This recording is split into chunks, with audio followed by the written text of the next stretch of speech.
ওকে ভাই, আসসালামু আলাইকুম। আমি তাহলে লিভ নিচ্ছি এখান থেকে। জি। Best of luck. আমরা কমেন্টে আসি, লাইভ দেখতেছি ফেসবুকে। রাফি থাকো।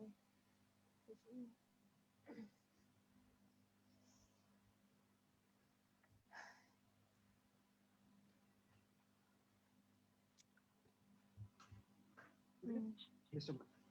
আমরা কমেন্টে আসি, লাইভ দেখতেছি। সো রেকর্ডে দিই।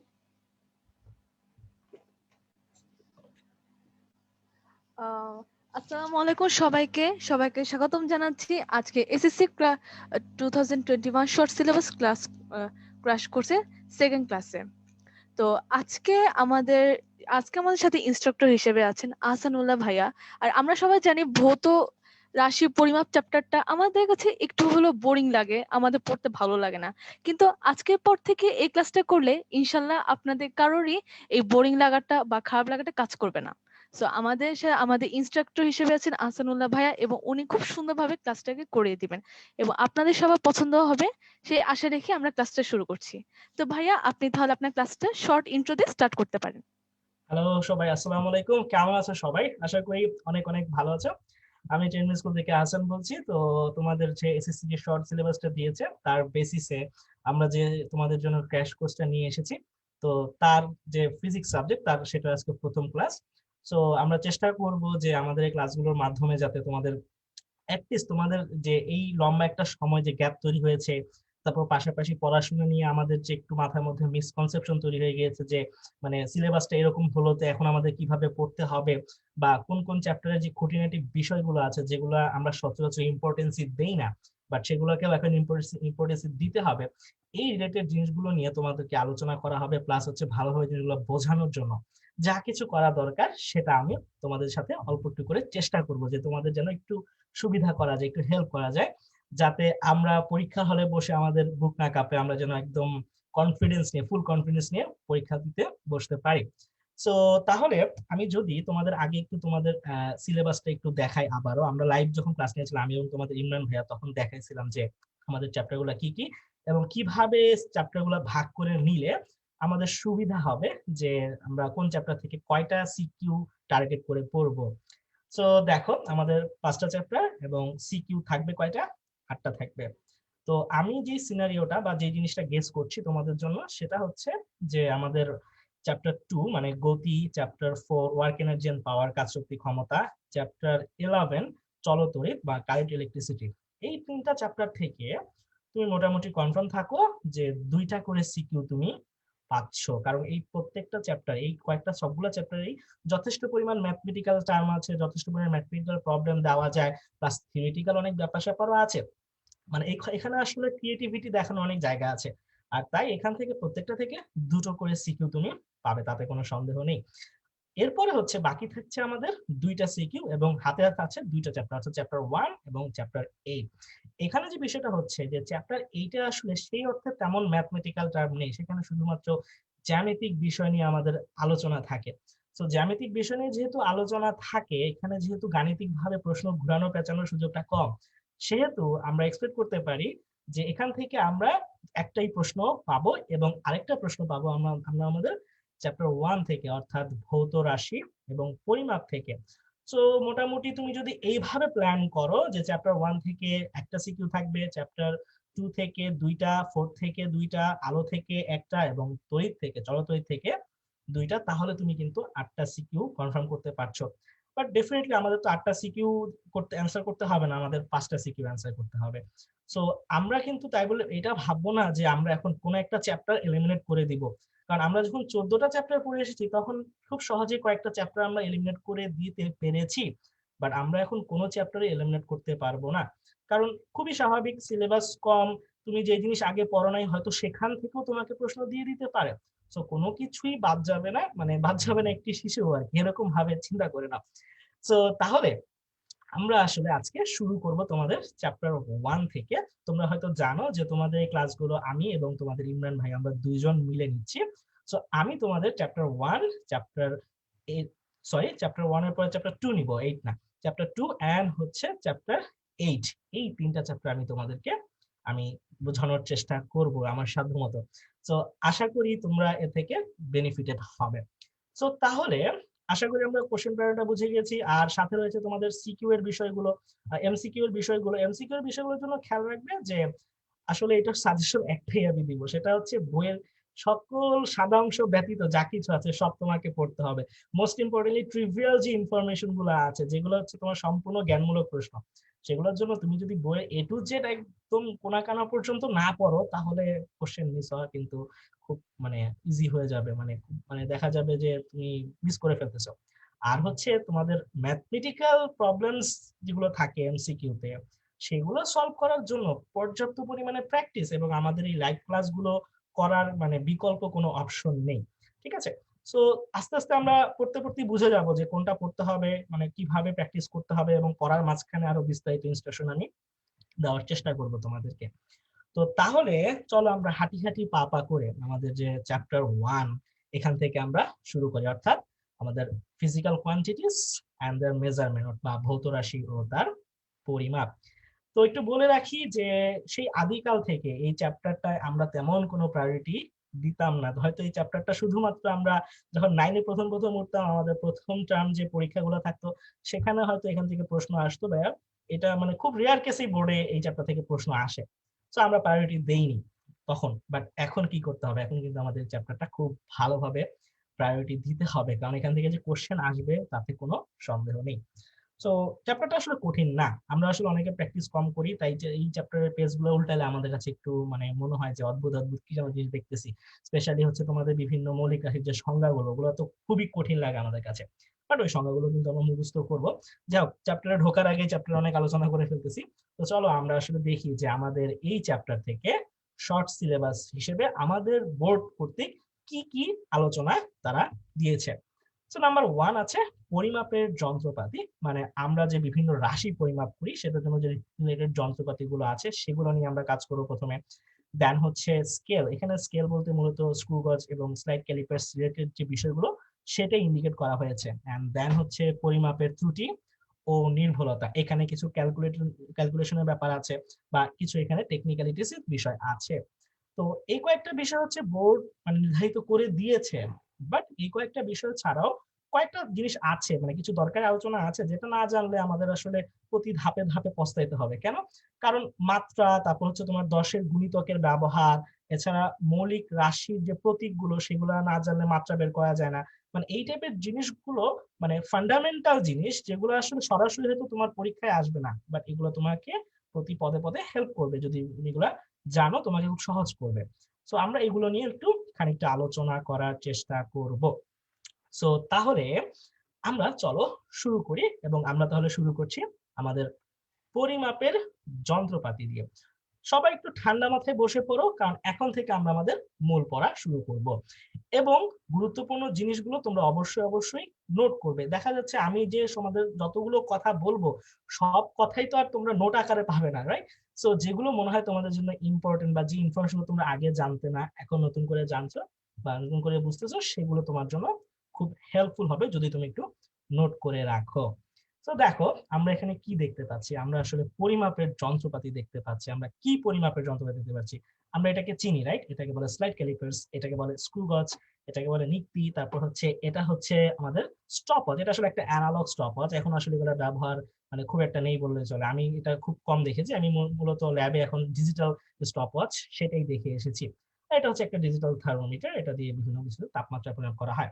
মানে দেখো এগুলো আসলে কি পরিমাপ করছে, এগুলো দৈর্ঘ্য পরিমাপ করতেছে, ব্যাস পরিমাপ করতেছে, ভর পরিমাপ করতেছে, সময় পরিমাপ করতেছে, তাপমাত্রা পরিমাপ করতেছে। মানে আমি কিন্তু আসলে তোমাদের কথায় কথায় চারটা মৌলিক রাশি সম্পর্কে বলে ফেললাম: দৈর্ঘ্য, ভর, সময়, তাপমাত্রা। এছাড়া আর কি আছে? এছাড়া আসে দীপন তীব্রতা আছে, পদার্থের পরিমাণ, মোল আছে।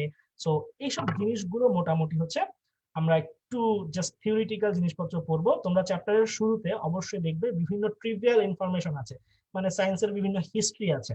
তো সেই হিস্ট্রি গুলো কিন্তু তোমরা অবশ্যই টেক্সট বই থেকে একদম লাইন বাই লাইন দাগিয়ে পড়বে, কারণ সেটা হয়তো আমার পড়ানো লাগবে না আমি আশা করি, রাইট?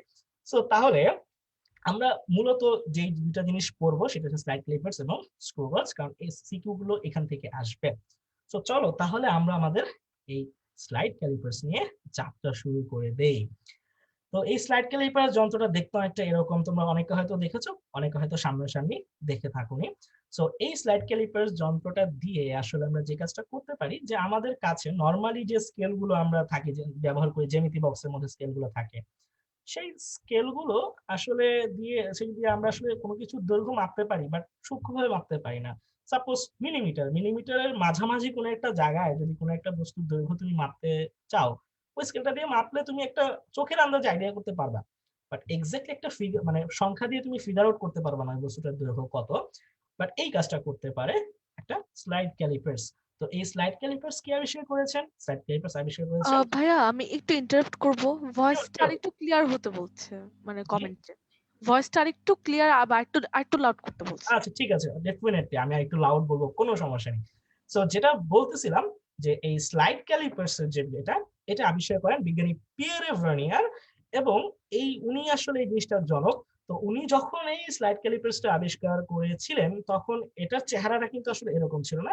উনি একটা ইজি কনসেপ্টের উপর এই স্লাইড ক্যালিপার্স নিয়ে আলোচনা করেছিলেন, এবং সেই কনসেপ্টটা কিভাবে হিসাবটা আসে সেটা আমরা একটু দু একটা স্লাইড পরেই আমরা বুঝতে পারবো। সো আমি কয়েকটা জিনিস ইনফরমেশন দিয়ে নিই এখানে কি কি আছে। সো এখানে আসলে একটা স্লাইড ক্যালিপার্সে মূলত দুইটা স্কেল থাকে। একটা হচ্ছে ঠিক এই যে মাঝখানে যেটা দেখতে পাচ্ছ, এটা হচ্ছে একটা সাধারণ স্কেল যেটা আমাদের সবার কাছে জ্যামিতি বক্সে থাকে, ওই গ্রেডে এটাকে দাগান্বিত করা হয়েছে, এটাকে আমরা মূল স্কেলও বলে থাকি। আর এই যে এই জিনিসটা দেখতে পাচ্ছ, এই জিনিসটা আসলে সামনে পেছনে মুভ করতে পারে, একটু পরে দেখাচ্ছি, এখনই দেখিয়ে দিই। সো আসলে অ্যাকচুয়ালি জিনিসটা হচ্ছে এরকম যে এই জিনিসটা গোটা জিনিসের সামনে পেছনে মুভ করতে পারে। সো এটা আসলে স্লাইড করে মুভ করে এই মূল স্কেলটার উপর দিয়ে, এই জন্য এটার নাম আসলে স্লাইড ক্যালিপার্স হয়েছে। তো এছাড়া আরো যে যে অংশগুলো আছে, এই যে এই দুটো অংশ, এই দুটোকে আমরা চোয়াল বলি। তারপর এই অংশটাকে আমরা বলি স্লাইডার, মানে এখানে বৃদ্ধাঙ্গুলি দিয়ে ধরে এটাকে সামনে পেছনে নেওয়া যায়। আর উপরে একটা স্ক্রু আছে, এই স্ক্রুটা দিয়ে এই কোন একটা রিডিং নেওয়ার সময় এই স্কেলটাকে একটা জায়গায় লক করে রাখা যায়। তো তুমি যে বস্তুটার ব্যাস বা দৈর্ঘ্য মাপতে চাও না কেন, তাকে এই দুইটা চোয়ালের মাঝখানে রেখে দিলে, তারপর তুমি যদি দুইটাকে একসাথে লাগিয়ে দাও, তারপর এখান থেকে রিডিং নেওয়া যায়।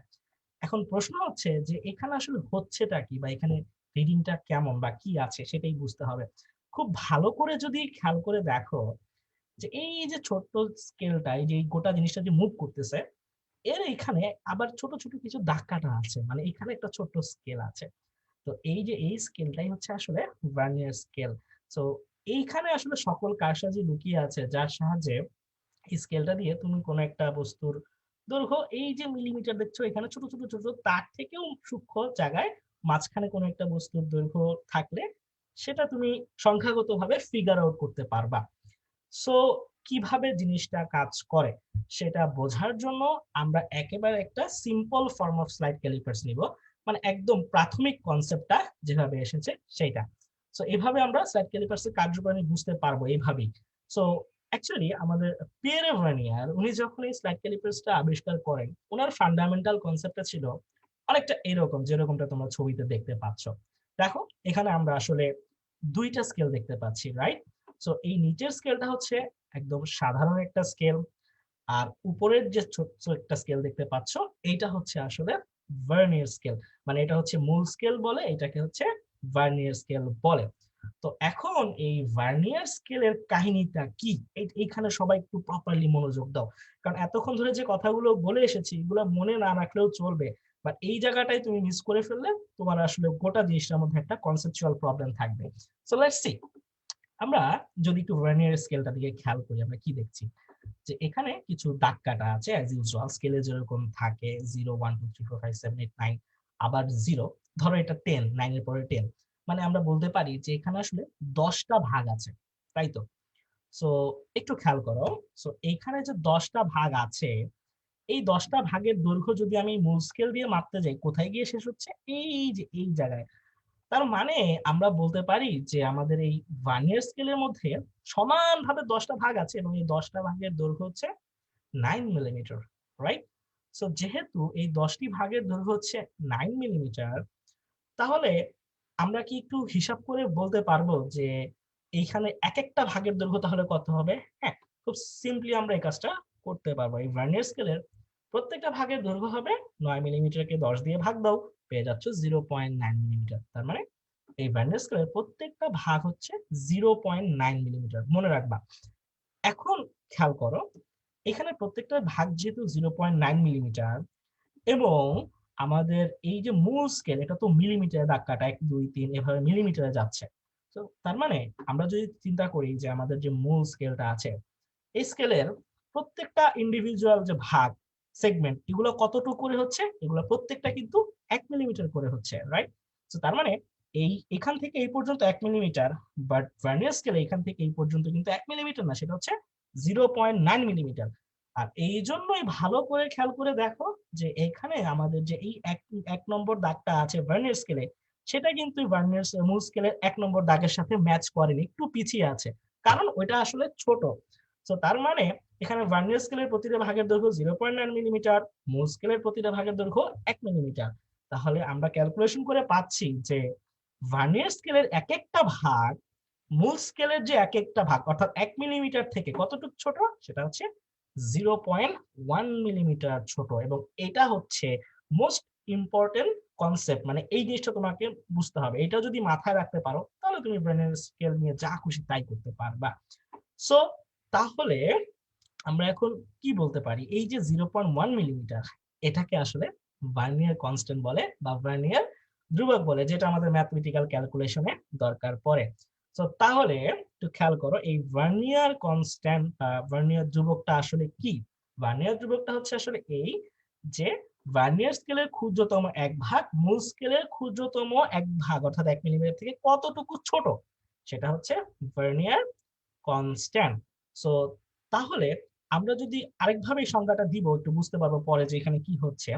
তো এই যে ভার্নিয়ার কনস্ট্যান্ট বের করার আরেকটা সূত্র আছে, সেই সূত্রটা হচ্ছে যে ভিসি মানে vernier constant is equal two হবে এস বাই এন। এস কি? এস হচ্ছে মূল স্কেল, মানে আমাদের যে প্রধান যে স্কেল, এই স্কেলের প্রত্যেকটা এক এক ভাগের দৈর্ঘ্য, মানে এটা সবসময় 1 মিলিমিটারই হবে। আর এন হচ্ছে এই যে ভার্নিয়ার স্কেল আছে, এই ভার্নিয়ার স্কেলে কয়টা ভাগ আছে। আমাদের এখানে ভার্নিয়ার স্কেলে ভাগ আছে 10টা। তো আমরা তাহলে যদি এই সূত্রটা অ্যাপ্লাই করি, মানে 1/10 করি, এগেইন আমরা সেই 0.1 মিলিমিটার পাচ্ছি। সরি, আই এম সরি, এখানে আমরা ভার্নিয়ার কনস্ট্যান্ট তো বের করছি। হ্যাঁ, আমরা এখানে 0.1 মিলিমিটারই পাবো। সো এখন প্রশ্ন হচ্ছে যে এই সূত্রটা কেন আমাদের ইউজ করতে হচ্ছে, আমরা শুধু এই থিওরিটার উপর কেন ভার্নিয়ার কনস্ট্যান্ট বলতে পারছি না? কারণ এখনকার সময়ে যে আধুনিক অনেক ভার্নিয়ার স্কেলে আসলে 10টা ভাগ থাকে না, আরো বেশি ভাগ থাকে, এবং এইখানে যেই প্যাটার্নের দাগগুলা কাটা আছে, ভাগ আছে, ওই প্যাটার্নে থাকে না। তো সেই ক্ষেত্রে এখানে যেমন আমরা 1 মিলিমিটার থেকে 0.9 মিলিমিটার বিয়োগ দিয়ে মুখে মুখে হিসাব করে ফেলতে পেরেছি যে সেটা 0.1 মিলিমিটার, বাট সবসময় সেটা পারবো না, তখনই এই জন্য আমাদের এই সূত্রটা ব্যবহার করতে হবে। ইমরান ভাইয়া যখন তোমাদের এটার ম্যাথ দেখাবে তখন দেখবা যে কোনো কোনো ভার্নিয়ার স্কেলে 20টা ভাগ থাকে, তখন 1/20 হবে, তার মানে 0.05 হবে। তো সেই ক্ষেত্রে ওই ভার্নিয়ার স্কেল গুলো আরো সূক্ষ্মভাবে মাপতে পারে। তো যাই হোক, এখন কেমনে এইটা মাপতে পারে, মানে এই একটা সিস্টেম করার কারণে আমাদের কি সুবিধা হলো, কিভাবে আমরা আসলে কোন একটা বস্তুর দৈর্ঘ্য মিলিমিটার চেয়েও সূক্ষ্মভাবে মাপতে পারছি, সেইটা আমরা এখন বুঝবো। তাহলে এই স্লাইড থেকে আমরা ভাইয়া, জি আরেকটা হচ্ছে তারা বলছে যে এই কার্যপ্রণালীটা আরেকবার একটু বুঝিয়ে দিতে বলতেছে। এই মানে কার্যপ্রণালীটা, অনেকে আচ্ছা তো ওকে ওকে, হ্যাঁ হ্যাঁ ডেফিনেটলি ভয়েসের জন্য আর নেটের জন্য কেন। জি ওকে। জি। আমি আরেকবার, আচ্ছা মোমো, নেট কানেকশন কি আমাদের দুর্বল দেখাচ্ছে? আমরা কি কথা স্পষ্ট শুনতে পাচ্ছি সবাই? আমাদের এখানে আছে, তাদের অনেকের হচ্ছে হয়তো নেট প্রবলেমের জন্য ভয়েসটাতে একটু মানে প্রবলেম হচ্ছে। তো আপনি একটু ভয়েসটা একটু দেখেন, আমার এখানে নেটটা আমি দেখছি। আচ্ছা ঠিক আছে, জি আমি জি। আরেকবার রিপিট করছি। আমাদের ভার্নিয়ার এই স্কেলটার মধ্যে ভাগ কয়টা আছে? এখানে ভাগ আছে 10টা, একটু মাথায় দেখো, ভাগ হচ্ছে 10টা। এবং এই টোটাল 10টা ভাগের দৈর্ঘ্য আমরা যখন হিসাব করে দেখছি সেটা হচ্ছে 9 মিলিমিটারের জায়গায় এসে শেষ হচ্ছে। তার মানে এখানে 10টা ভাগের দৈর্ঘ্য হচ্ছে 9 মিলিমিটার। তাহলে প্রত্যেকটা সিঙ্গেল ইন্ডিভিজুয়াল সেগমেন্ট অর্থাৎ ভাগগুলোর দৈর্ঘ্য কত হবে? 9 মিলিমিটার বাই 10 অর্থাৎ 0.9 মিলিমিটার। 0.9 মিলিমিটার মানে কিন্তু 1 মিলিমিটার না, মানে একটু কম আছে, তাই তো? সো এটা আসলে 1 মিলিমিটার একটু কম, বাট নিচে আমাদের যে মূল স্কেল আছে সেই ভাগগুলো হচ্ছে আসলে কত? 1 মিলিমিটার করে। সো একটু তাহলে দেখো, আমাদের এই ভাগগুলো প্রত্যেকটা 1 মিলিমিটার, আর এইখানে ভাগগুলো প্রত্যেকটা হচ্ছে 0.9 মিলিমিটার। তাহলে এই ভাগগুলো কতটুকু ছোট? হ্যাঁ, সেটা হচ্ছে 1 মিলিমিটার থেকে 0.9 মিলিমিটার তুমি বিয়োগ দাও, তাহলে পেয়ে যাচ্ছ 0.1 মিলিমিটার। তার মানে ভার্নিয়ার স্কেলের প্রত্যেকটা ভাগ মূল স্কেলের প্রত্যেকটা ভাগের থেকে 0.1 মিলিমিটার ছোট, কম হচ্ছে। আর এই কারণে এই যে ভার্নিয়ার স্কেলের এই 1 নম্বর দাগটা দেখো মূল স্কেলের এই 1 মিলিমিটারের সাথে ম্যাচ করেনি, একটু পিছিয়ে আছে।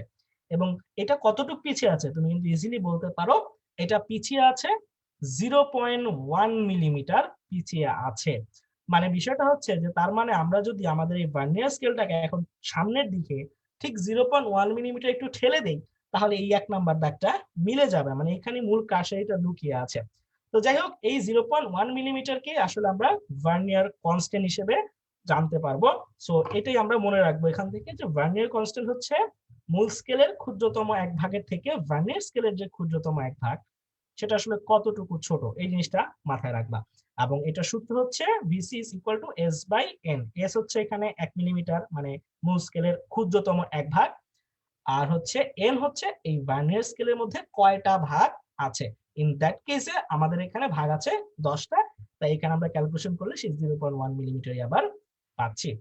তো এই যে ভার্নিয়ার স্কেলের প্রত্যেকটা ভাগ 0.1 মিলিমিটার করে কম 1 মিলিমিটারের থেকে, এইটা আমাদের কি বেনিফিট দিচ্ছে, বা এই সেটআপটা তৈরি করলে আসলে কিভাবে সেটা দিয়ে মিলিমিটারের চেয়ে সূক্ষ্মভাবে কোন একটা বস্তুর দৈর্ঘ্য মাপা যায়, সেইটা আমরা এখন বুঝবো। So just go to the next slides. So এখন আশা করি আমরা একটু বড় করে গোটা জিনিসটা দেখতে পাচ্ছি। সো দেখো আমরা কি বুঝতেছি, যেহেতু আমাদের এই ভার্নিয়ার স্কেলের 1 নম্বর দাগটা মূল স্কেলের এই 1 নম্বর দাগের থেকে কিন্তু একটুখানি পিছিয়ে আছে, কত সেটা তোমরা নিশ্চয়ই ধরে ফেলেছো, সেটা হচ্ছে 0.1 মিলিমিটার। বারবার কিন্তু বলছি আমি কথাটা, এটা যেন মাথায় থাকে। সো তার মানে ঘটনাটা দাঁড়াচ্ছে এই, যে আমরা যদি এখন এই আমাদের এই ভার্নিয়ার স্কেলটাকে ঠিক 0.1 মিলিমিটার সামনে ঠেলি, দেখো আমি সামনে ঠেলে দিয়েছি আসলে, তখন কিন্তু দেখো এই 1 নাম্বার দাগটা মিলে যাচ্ছে, ভার্নিয়ার স্কেলের 1 নাম্বার দাগটা মূল স্কেলের দাগটার সাথে ম্যাচ করে যাচ্ছে। এবং আমাদের কি এখন আর বুঝতে কোনো সন্দেহ আছে যে এই স্কেলটা, ভার্নিয়ার স্কেলটা আমরা সামনের দিকে কতটুকু ঠেলেছি? হ্যাঁ, সেটা কিন্তু ঠেলেছি আমরা ঠিক 0.1 মিলিমিটার, না হলে তো এটা এই দাগটা মিলতো না, এই দাগটা তো 0.1 মিলিমিটার পেছনে ছিল, রাইট? সো তার মানে আমরা বলতে পারি না, যেহেতু এখানে 1 নাম্বার দাগটা মিলে গিয়েছে, সেহেতু ভার্নিয়ার স্কেলটা সামনের দিকে কতখানি গিয়েছে, হ্যাঁ সেটা হবে 1 ইন্টু 0.1 মিলিমিটার, অর্থাৎ সেই 0.1 মিলিমিটার আর কি। মানে বিষয়টা হচ্ছে আমরা এখানে ভার্নিয়ার স্কেলে কত নম্বর দাগের সাথে মিললো সেই দাগ সংখ্যার সাথে 0.1 গুণ দিলাম, যাতে আমরা সেখানে আলটিমেটলি একটা ক্যালকুলেশন, একটা ক্যালকুলেটিভ ফর্মে নিয়ে আসতে পারি। এখনই বুঝতে পারবে কি হয়। দেখো, যখন আমাদের এই 1 নম্বর দাগটা এই ভার্নিয়ার স্মুথ স্কেলের 1 মিলিমিটারের সাথে মিলে গেছে, এখন কি হয়? এখন দেখো, এই ভার্নিয়ার স্কেলের 2 নম্বর দাগটা কিন্তু আমাদের মূল স্কেলের 2 মিলিমিটার থেকে একটু পিছনে আছে। কেন পিছনে আছে? খুব সহজ কারণ, কারণ এই যে এই ভাগটা তো আসলে কত 0.9 মিলিমিটার, আর এটা তো যে পুরা 1 মিলিমিটার, তার মানে কি এটা আবারও 0.1 মিলিমিটার ছোট, আর এই কারণে আমাদের এই দাগটা 0.1 মিলিমিটার পিছিয়ে আছে। তাহলে এখন তোমরা বলতে পারো যে আমি যদি এখন এই স্কেলটাকে আরেকটু ঠেলে সামনের দিকে আগাই এবং 2 নাম্বার দাগটাকে যদি আমি মিলিয়ে দেই, তাহলে কি হলো? মানে আমি স্কেলটাকে কতটুকু সরিয়েছি, মানে আমি আরো 0.1 মিলিমিটার সামনের দিকে ঠেললাম, রাইট? তার মানে আমি যেহেতু আরো 0.1 মিলিমিটার সামনের দিকে ঠেলেছি, তাহলে ইন টোটাল একদম প্রথম থেকে যখন আমরা স্টার্ট করেছিলাম 0 থেকে, হ্যাঁ এই যে এখান থেকে আমরা তখন স্কেলটাকে টোটাল কতটুকু সরিয়েছি? প্রথমে 0.1 মিলিমিটার সরালাম, তারপরে আবার 0.1 মিলিমিটার সরালাম, মানে 2 নাম্বার দাগটা তখন মিলে গেল। তাহলে প্রথম থেকে শেষ পর্যন্ত টোটাল স্কেলটার সরণ কত হলো? সেটা হলো 0.2 মিলিমিটার, বা তুমি এই ক্যালকুলেশনটা সিম্পলি করতে পারো 2 এর সাথে 0.1 গুণ দিয়ে, মানে এক কথায় 2 নম্বর দাগটা যেহেতু মিলে গিয়েছে সেটার সাথে 0.1 গুণ করলেই তুমি 0.2 পাচ্ছ, যেটা হচ্ছে আসলে এই স্কেলটার ইন টোটাল সামনের দিকে সরণ। আবার দেখো এখানে এসে কি হচ্ছে, যখন 2 নাম্বার দাগের সাথে মিলে গেছে তখন আবার এই 3 নাম্বার দাগটা 0.1 মিলিমিটার পিছনে চলে গেছে 3 মিলিমিটারের সাথে। তার মানে স্কেলটাকে যদি আমরা আবার 0.1 মিলিমিটার সামনে আগাই, তাহলে স্কেলটা এই 3 নাম্বার দাগের সাথে মিলে যাবে, মানে তখন আমাদের স্কেলের টোটাল সর হবে কত? 3 ইন্টু 0.1 মিলিমিটার বা 0.3 মিলিমিটার। একইভাবে যদি আমরা স্কেলটাকে আরো 0.1 মিলিমিটার সামনে আগাই, 4 নাম্বার দাগটা মিলে যাবে। আরো যদি 0.1 মিলিমিটার সামনে আগাই, তাহলে 5 নাম্বার দাগটা মিলে যাবে। আরো 0.1 অ্যাড করো, তাহলে 6 নাম্বার দাগ মিলবে। আরো 0.1 অ্যাড করো, তাহলে 7 নাম্বার দাগটা মিলে যাবে, এবং তখন আমাদের স্কেলটার মোট সরণ হবে 7 ইন্টু 0.1 ইন্টু 0.7 মিলিমিটার। মানে মূল ফ্যাক্টটা হচ্ছে এইটাই, যে যখনই তুমি স্কেলটাকে সামনে পিছনে নিবে, যখন সামনের দিকে নিচ্ছ, তখন এই ভার্নিয়ার স্কেলের কোনো না কোনো একটা দাগ মূল স্কেলের কোনো না কোনো একটা দাগের সাথে কোইনসাইড করবে, মানে মিলে যাবে। সো কত নাম্বার ভার্নিয়ার স্কেলের কত নাম্বার দাগটা মিলেছে সেটা যদি তুমি জানো, তাহলে তুমি খালি চোখে দেখে বলে দিতে পারবে যে এই স্কেলটা আসলে কতটুকু সরেছে।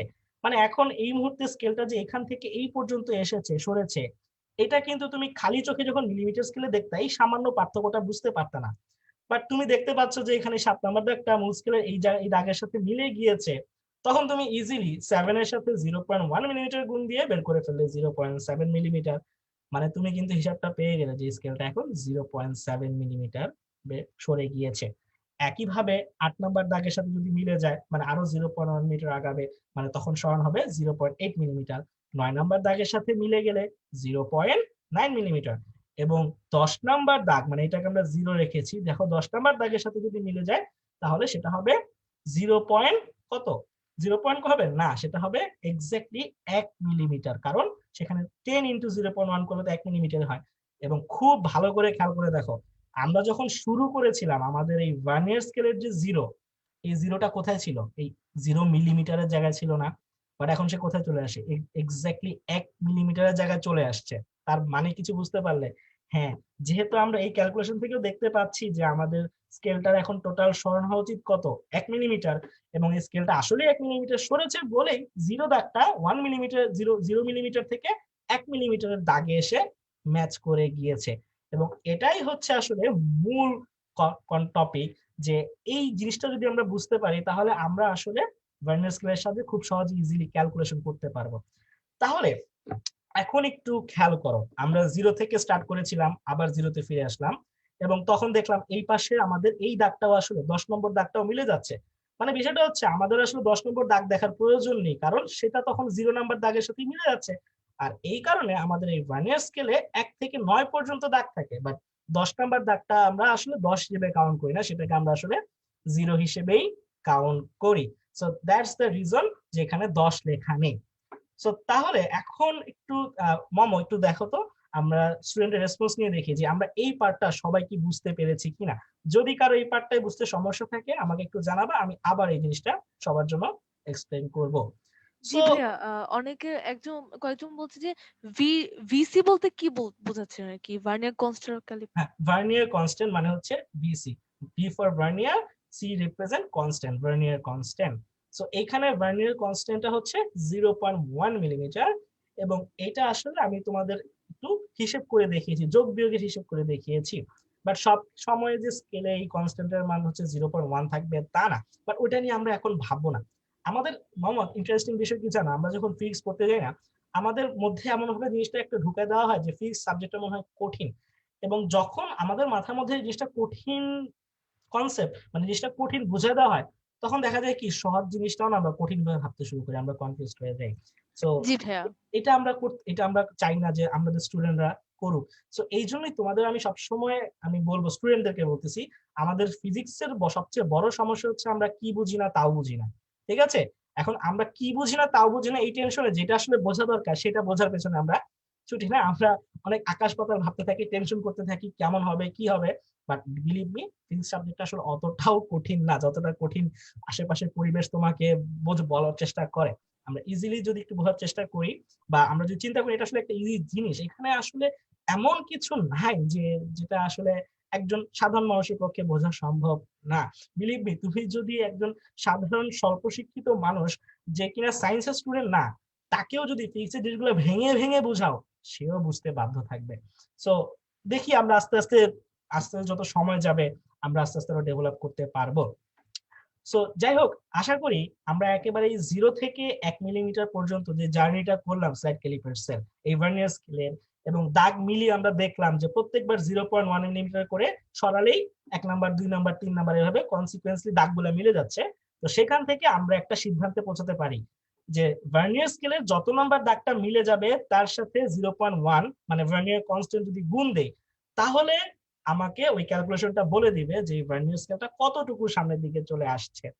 এখন খুব ভালোভাবে মনোযোগ দিয়ে খেয়াল করে দেখো যে আমরা যখন 0 থেকে স্টার্ট করেছিলাম যা হয়েছে, এখন আমরা আবার 1 মিলিমিটার থেকে গোটা জিনিসটা স্টার্ট করছি, এবং এখন কিন্তু দেখো সিনারিও আবার হুবহু আগের মতো হয়ে গেছে। মানে এখন আবার এইটা 1 মিলিমিটার, এইটুকু 0.9 মিলিমিটার, মানে স্কেলটাকে আবার যদি আমি সামনের দিকে 0.1 মিলিমিটার সরাই, তাহলে ভার্নিয়ার স্কেলে 1 নম্বর দাগটা এই 2 মিলিমিটার দাগের সাথে মিলে যাবে।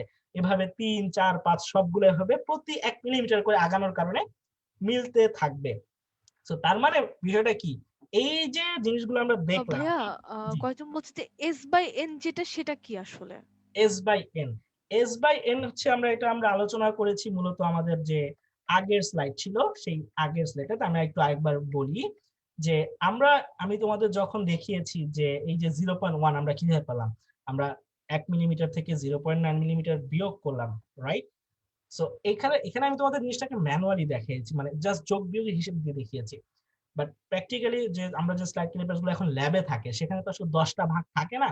তো সেখানে আসলে এইভাবে ডাইরেক্ট 1 মিলিমিটার থেকে 0.9 মিলিমিটার বিয়োগ করতে পারবা না, বা তুমি 0.9 মিলিমিটার বলতেও পারবা না, কারণ ওখানে ভাগগুলো আসলে আরো বড় থাকে, সেগুলো আরো দূর পর্যন্ত বিস্তৃত থাকে। আমি যে কথাগুলো এখন বলতেছি, এটা যদি তোমাদের মাথার উপর দিয়ে যায়, তাহলে মাথার উপর দিয়ে যাইতে দাও, কারণ এই কথাগুলো আসলে আমাদের এখন বুঝতে হবে না, কারণ এটা বোঝাটা আমাদের জন্য এই মুহূর্তে জরুরি না, বা এটা আমাদের জন্য এখন হেল্পফুল হবে না। আমরা এখন যেটা বোঝার চেষ্টা করতেছি সেইটাই যদি ঠিক মতো বুঝি, তাহলে আমরা সামনের যে জিনিসগুলো যেগুলো মাথার উপর যাচ্ছে, সেগুলো তখন আস্তে আস্তে মাথা নুয়ে দিবে, মাথার ভেতর দিয়ে চলে যাবে। তো যেটা বলতেছিলাম, আমি জাস্ট আরেকবার জাস্ট একদম ভেরি শর্টলি বলবো, ভার্নিয়ার কনস্ট্যান্ট বের করার সূত্র VC = S/N। এখানে এস হবে 1 মিলিমিটার, সাধারণত সব স্কেলেই এস হচ্ছে আসলে এই মূল স্কেলে প্রত্যেকটা ছোট ছোট ভাগ কত, এবং এই ছোট ছোট ভাগগুলো সাধারণত 1 মিলিমিটারই থাকে। আর এর হচ্ছে এই ভার্নিয়ার স্কেলের মধ্যে কয়টা ভাগ আছে। তো আমাদের এখানে যদি 10টা ভাগ, তার মানে তুমি 1 মিলিমিটারকে 10 দিয়ে ভাগ দিবা, সেই তুমি 0.1 মিলিমিটারই পেয়ে যাবা। তো যাই হোক, আমি আবার সামনের দিকে ফরওয়ার্ড করতেছি। সো এখন তাহলে আমরা এই যে আরেকবার রিমেম্বার করে দিই, আমরা এই যে এখান থেকে জার্নি শুরু করেছিলাম, তারপরে আমরা প্রতিবার 0.1 মিলিমিটার করে আগাচ্ছি, এবং 1 নাম্বার দাগ মিলছে, তারপরে 2 নাম্বার দাগ মিলছে, তারপরে 3 নাম্বার দাগ মিলে গেল, 4 নাম্বার দাগ মিলে গেল, মানে প্রত্যেকবার 0.1 মিলিমিটার করে আগালাম এবং ওই দাগ মিলে গেল, এবং সেটা দেখে আমি বুঝতে পারলাম যে আসলে আমি স্কেলটাকে কতটুকু সরিয়েছি। তো এভাবে যখন আমরা সম্পূর্ণ 10 নম্বর দাগের সাথে মিলিয়ে ফেললাম, মানে তখন আমরা হিসাব করতে পেরেছি যে আমাদের স্কেলের সরণ হচ্ছে 10 × 0.1 মিলিমিটার। মানে এটা যে 1 মিলিমিটার পুরোটা সরেছে, এটা আমরা এখানেও দেখতে পাচ্ছি, 0 থেকে 1 মিলিমিটার এসেছে। এখন দেখো, এখন যেটা হচ্ছে, এই যে ধাপগুলো দেখলাম, এখন কিন্তু আবার সেই ধাপগুলা আবার রিপিট হবে। রিপিট হতে হতে 1 নাম্বার দাগ মিলবে, 2 নাম্বার দাগ মিলবে, 3 নাম্বার দাগ মিলবে, 4 নাম্বার দাগ মিলবে, একবার এক এক দাগ মিলবে, এবং আমরা বলতে পারবো যে স্কেলটা কতটুকু সরেছে। এবং এখানে একটা বিষয় ম্যান্ডেটরি মনে রেখো, আমরা এখানে দাগ সংখ্যা দেখবো শুধুমাত্র ভার্নিয়ার স্কেলের কত নাম্বার দাগের সাথে মূল স্কেলের কোনো একটা দাগ মিলছে, এখানে সংখ্যাটা দেখাটা ম্যান্ডেটরি না। কথাটা বুঝতে পারছি? সো এখানে শুধু ভার্নিয়ার স্কেলের সংখ্যাটা দেখবো, এবং আমরা যেমন একটু আগে এই স্কেলে মনে করো আমরা এখন এই জায়গাতে আছি, এই দিকে তাকাও না তোমরা, শুধু এখানে দেখো, মনে করো আমাদের স্কেলটা এখন এই জায়গাতে আছে। তো এই যে সামান্য ভগ্নাংশ পরিমাণ যে স্কেলটা সামনের দিকে চলে এসেছে, সেটা কত, সেটা হিসাব করার জন্য আমি জাস্ট দেখবো যে কোন দাগটা এই মূল স্কেলের কোন একটা দাগের সাথে মিলেছে সবচেয়ে কাছাকাছি। তো আমরা দেখতে পাচ্ছি 8 নাম্বার দাগটা সবচেয়ে কাছাকাছি মিলেছে। তো তার মানে আমরা এখান থেকে বলতে পারি যে এই স্কেলটা সরণ হয়েছে আসলে 0.8 মিলিমিটার। মানে আমরা এই 0 মিলিমিটার থেকে 1 মিলিমিটারের ব্যবধানের মাঝখানে আমাদের স্কেলটা কোন জায়গায় আছে সেটা বলে দিতে পারতেছি এই দাগ সংখ্যা কোথায় মিলছে সেটা দেখে। তো ঠিক একইভাবে যখন আমরা 10-এ পৌঁছে যাব, মানে 1 মিলিমিটারে যাব, তখন আবার 1 মিলিমিটার থেকে 2 মিলিমিটারের মাঝামাঝি ওই একই দাগ সংখ্যা মিলার ঘটনা ঘটবে, 2 থেকে 3 মিলিমিটারের মাঝামাঝি একই ঘটনা ঘটবে। তার মানে ঘটনাটা দাঁড়ালো এই, যে এই ভার্নিয়ার স্কেলটা আসলে যেই কাজটা করে দেয়, যে এই মিলিমিটার গুলোর মাঝামাঝি যে কোনো জায়গায় থাকলে সেই পজিশনটা কত সেটা ম্যাথমেটিক্যালি আমাদের বলে দেয়। আমরা জাস্ট দেখবো দাগ সংখ্যা কত এবং তার সাথে 0.1 গুণ দিয়ে দেব। তো আশা করি আমরা সবাই গোটা জিনিসটা বুঝে গিয়েছি। তো তার মানে আমরা যদি বলি যে আমরা তাহলে এইখানে মিলিমিটারের যে ভগ্নাংশ পরিমাণটা পাচ্ছি, সেটার সূত্রটুকু কি হয়, মানে শুধু ভগ্নাংশটুকু, মিলিমিটারের ভগ্নাংশটুকু মাপার জন্য এই সূত্রটা ব্যবহার করবো। কি সূত্র বলতো? দাগ সংখ্যার সাথে 0.1 গুণ দিব, এবং এই দাগ সংখ্যা যেই নাম্বার দাগ সংখ্যাটা মিলে যায়, এই দাগ সংখ্যাটাকে আসলে আমরা বলি ভার্নিয়ার স্কেলের পার্ট। যেমন দেখো, আমি যদি এখানে দেখি যে এখানে এখন 9 নম্বর দাগটা মিলে আছে, তো আমাকে বলতে হবে এই মুহূর্তে ভার্নিয়ার স্কেলের পার্ট হচ্ছে 9, এবং ওই 9 এর সাথে আমি 0.1 গুণ দিব, মানে আমি কি গুণ দিব? ভার্নিয়ার কনস্ট্যান্ট গুণ দিব। তার মানে আমরা এই দাগ সংখ্যার সাথে ভার্নিয়ার কনস্ট্যান্ট গুণ দিচ্ছি, এবং এই দাগ সংখ্যাকে আমরা প্রকাশ করি ভি দিয়ে। ভি হচ্ছে কত নাম্বার দাগে ভার্নিয়ার স্কেলটা মিলেছে, এটা হচ্ছে ভার্নিয়ার স্কেল পার্ট। আর সাথে গুণ দিব কি বিসি, যেটা আমরা এখানে করে এসেছি, এত এই 10 বার করলাম। সো এই ক্যালকুলেশন টুক জাস্ট করলে ভার্নিয়ার পাঠের সংখ্যার সাথে আমরা ভার্নিয়ার কনস্ট্যান্ট গুণ দিলে ওই মিলিমিটারের ভগ্নাংশের হিসাবটুকু বের করে আনতে পারবো। সো এখন প্রশ্ন হচ্ছে যে তাহলে আমরা প্র্যাকটিক্যাল লাইফে একটা বস্তুর দৈর্ঘ্য যখন এই ভার্নিয়ার স্কেলের সাহায্যে পরিমাপ করব, তখন আমরা আসলে কিভাবে এই কাজটা করব। সো দেখো, ধরো আমাদের কাছে এখন একটা পেন্সিল আছে। সো আমি এখন এই পেন্সিলটার দৈর্ঘ্য এই ভার্নিয়ার স্কেলটার সাহায্যে মাপতে চাই। তাহলে আমি কি করব, আমি সবার আগে এই পেন্সিলটাকে আমি এইখানে রাখবো, এই যে আমাদের মূল স্কেলে ভার্নিয়ার স্কেলের যে 0 সেখান থেকে আমি শুরু করব। এবং খেয়াল রাখতে হবে যখন আমি শুরু করব তখন ভার্নিয়ার স্কেলের 0 এবং মূল স্কেলের যে 0 একসাথে সমান থাকবে, মানে একদম গোড়া থেকে স্টার্ট করবো আর কি। সো তারপর কি হচ্ছে, আচ্ছা মামা আমাদের কি এখন সবাই অডিও ঠিকঠাক শুনতে পাচ্ছে মনে হয়, তাই না? আমরা নিশ্চিন্তে পড়াতে পারি, তাই তো? জি ভাইয়া, আর অনেকে বলছে যে এই টপিকটা করানোর পর যাতে ম্যাথটা করানো হয় এই রিলেটেড। আচ্ছা ঠিক আছে, ওটা ওটা আমি বলে দিব, কোনো টেনশন করার দরকার নেই। দেখো আমরা জাস্ট কনসেপ্টটা বোঝার চেষ্টা করতেছি, আর আমরা আমরা যারা স্টুডেন্ট আছি আমরা চিন্তা করছি এটার পরে ম্যাথটা কি হবে। সো আমরা ওই যে ওই টেনশনটার মধ্যে ভুগতেছি যে ম্যাথ পারবো কিনা, ম্যাথ কেমনে হবে, ওই টেনশনটা কিন্তু আমার এখন হ্যাম্পার করতেছে। সো স্টুডেন্টস তোমাদেরকে করজোরে রিকোয়েস্ট করতেছি যে তুমি যখন যেটা বুঝবা শুধু সেটার মধ্যে থাকো। তুমি ওইটা যদি ঠিক মতো না বোঝো পরের টার্মটা নিয়ে টেনশন করতে হবে, পরে সমস্যা হবে। গতিবিদ্যায় এই জিনিস নিয়ে আমি বিস্তারিত কথা বলবো যে আমাদের কি বুঝি না তাও বুঝি না, প্লাস নেক্সট কি হবে সেটার ভয়ে আসলে আমাদের কারেন্ট যে প্রবলেম গুলা কেন সলভ করতে পারি না, আমরা একটা ম্যাথ দিলে আমরা কেন সলভ করতে পারি না, ওগুলা নিয়ে আরো কথা বলবো। তো যাই হোক, আমরা মাথা থেকে সম্পূর্ণ ঝেড়ে ফেলি যে ম্যাথটা কি হবে, সূত্রটা কি হবে। স্টুডেন্টস মাথা থেকে ঝেড়ে ফেলো, শুধু দেখো আমি এতটুকু পর্যন্ত যা যা বলছি এতটুকু মাথার মধ্যে ঢুকছে কিনা, কনসেপ্টটা মাথার মধ্যে ঢুকছে কিনা। তো যাই হোক, ফিরে আসি। পেন্সিল নিয়ে খেলা করতেছিলাম। সো পেন্সিলটাকে আমি সেট করছি কোথায়, ভার্নিয়ার স্কেলের এইখানে। তো আসলে এটা কোথায় সেট করতে হবে, যে অ্যাকচুয়াল সাইড ক্লিপার তো এরকম না, ওইটা সেট করতে হয় ওই যে ভার্নিয়ার স্কেলের যে দুইটা চোয়াল আছে তার মাঝখানে বসাইতে হয়। বাট আমাদের ওইটা দেখার দরকার না, আমরা এখন কনসেপ্টটা বুঝছি। So focus on the concept. So দেখো, তো এখন সব ঠিক আছে, 0 0 মিলে আছে। আমি পেন্সিলটাকে ঠিক 0 থেকে ধরছি, পেন্সিলের ডগাটা 0 থেকে স্টার্ট করছি।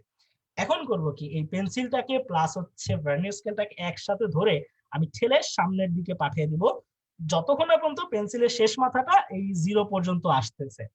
কথাটা বুঝতে পেরেছি? মানে এক কথায় পেন্সিলের শেষ মাথা থেকে 0 স্টার্ট, মানে এবং এটার যে নিপ মানে এ থেকে সেখান থেকে আমরা 0 তে গিয়ে থামলাম।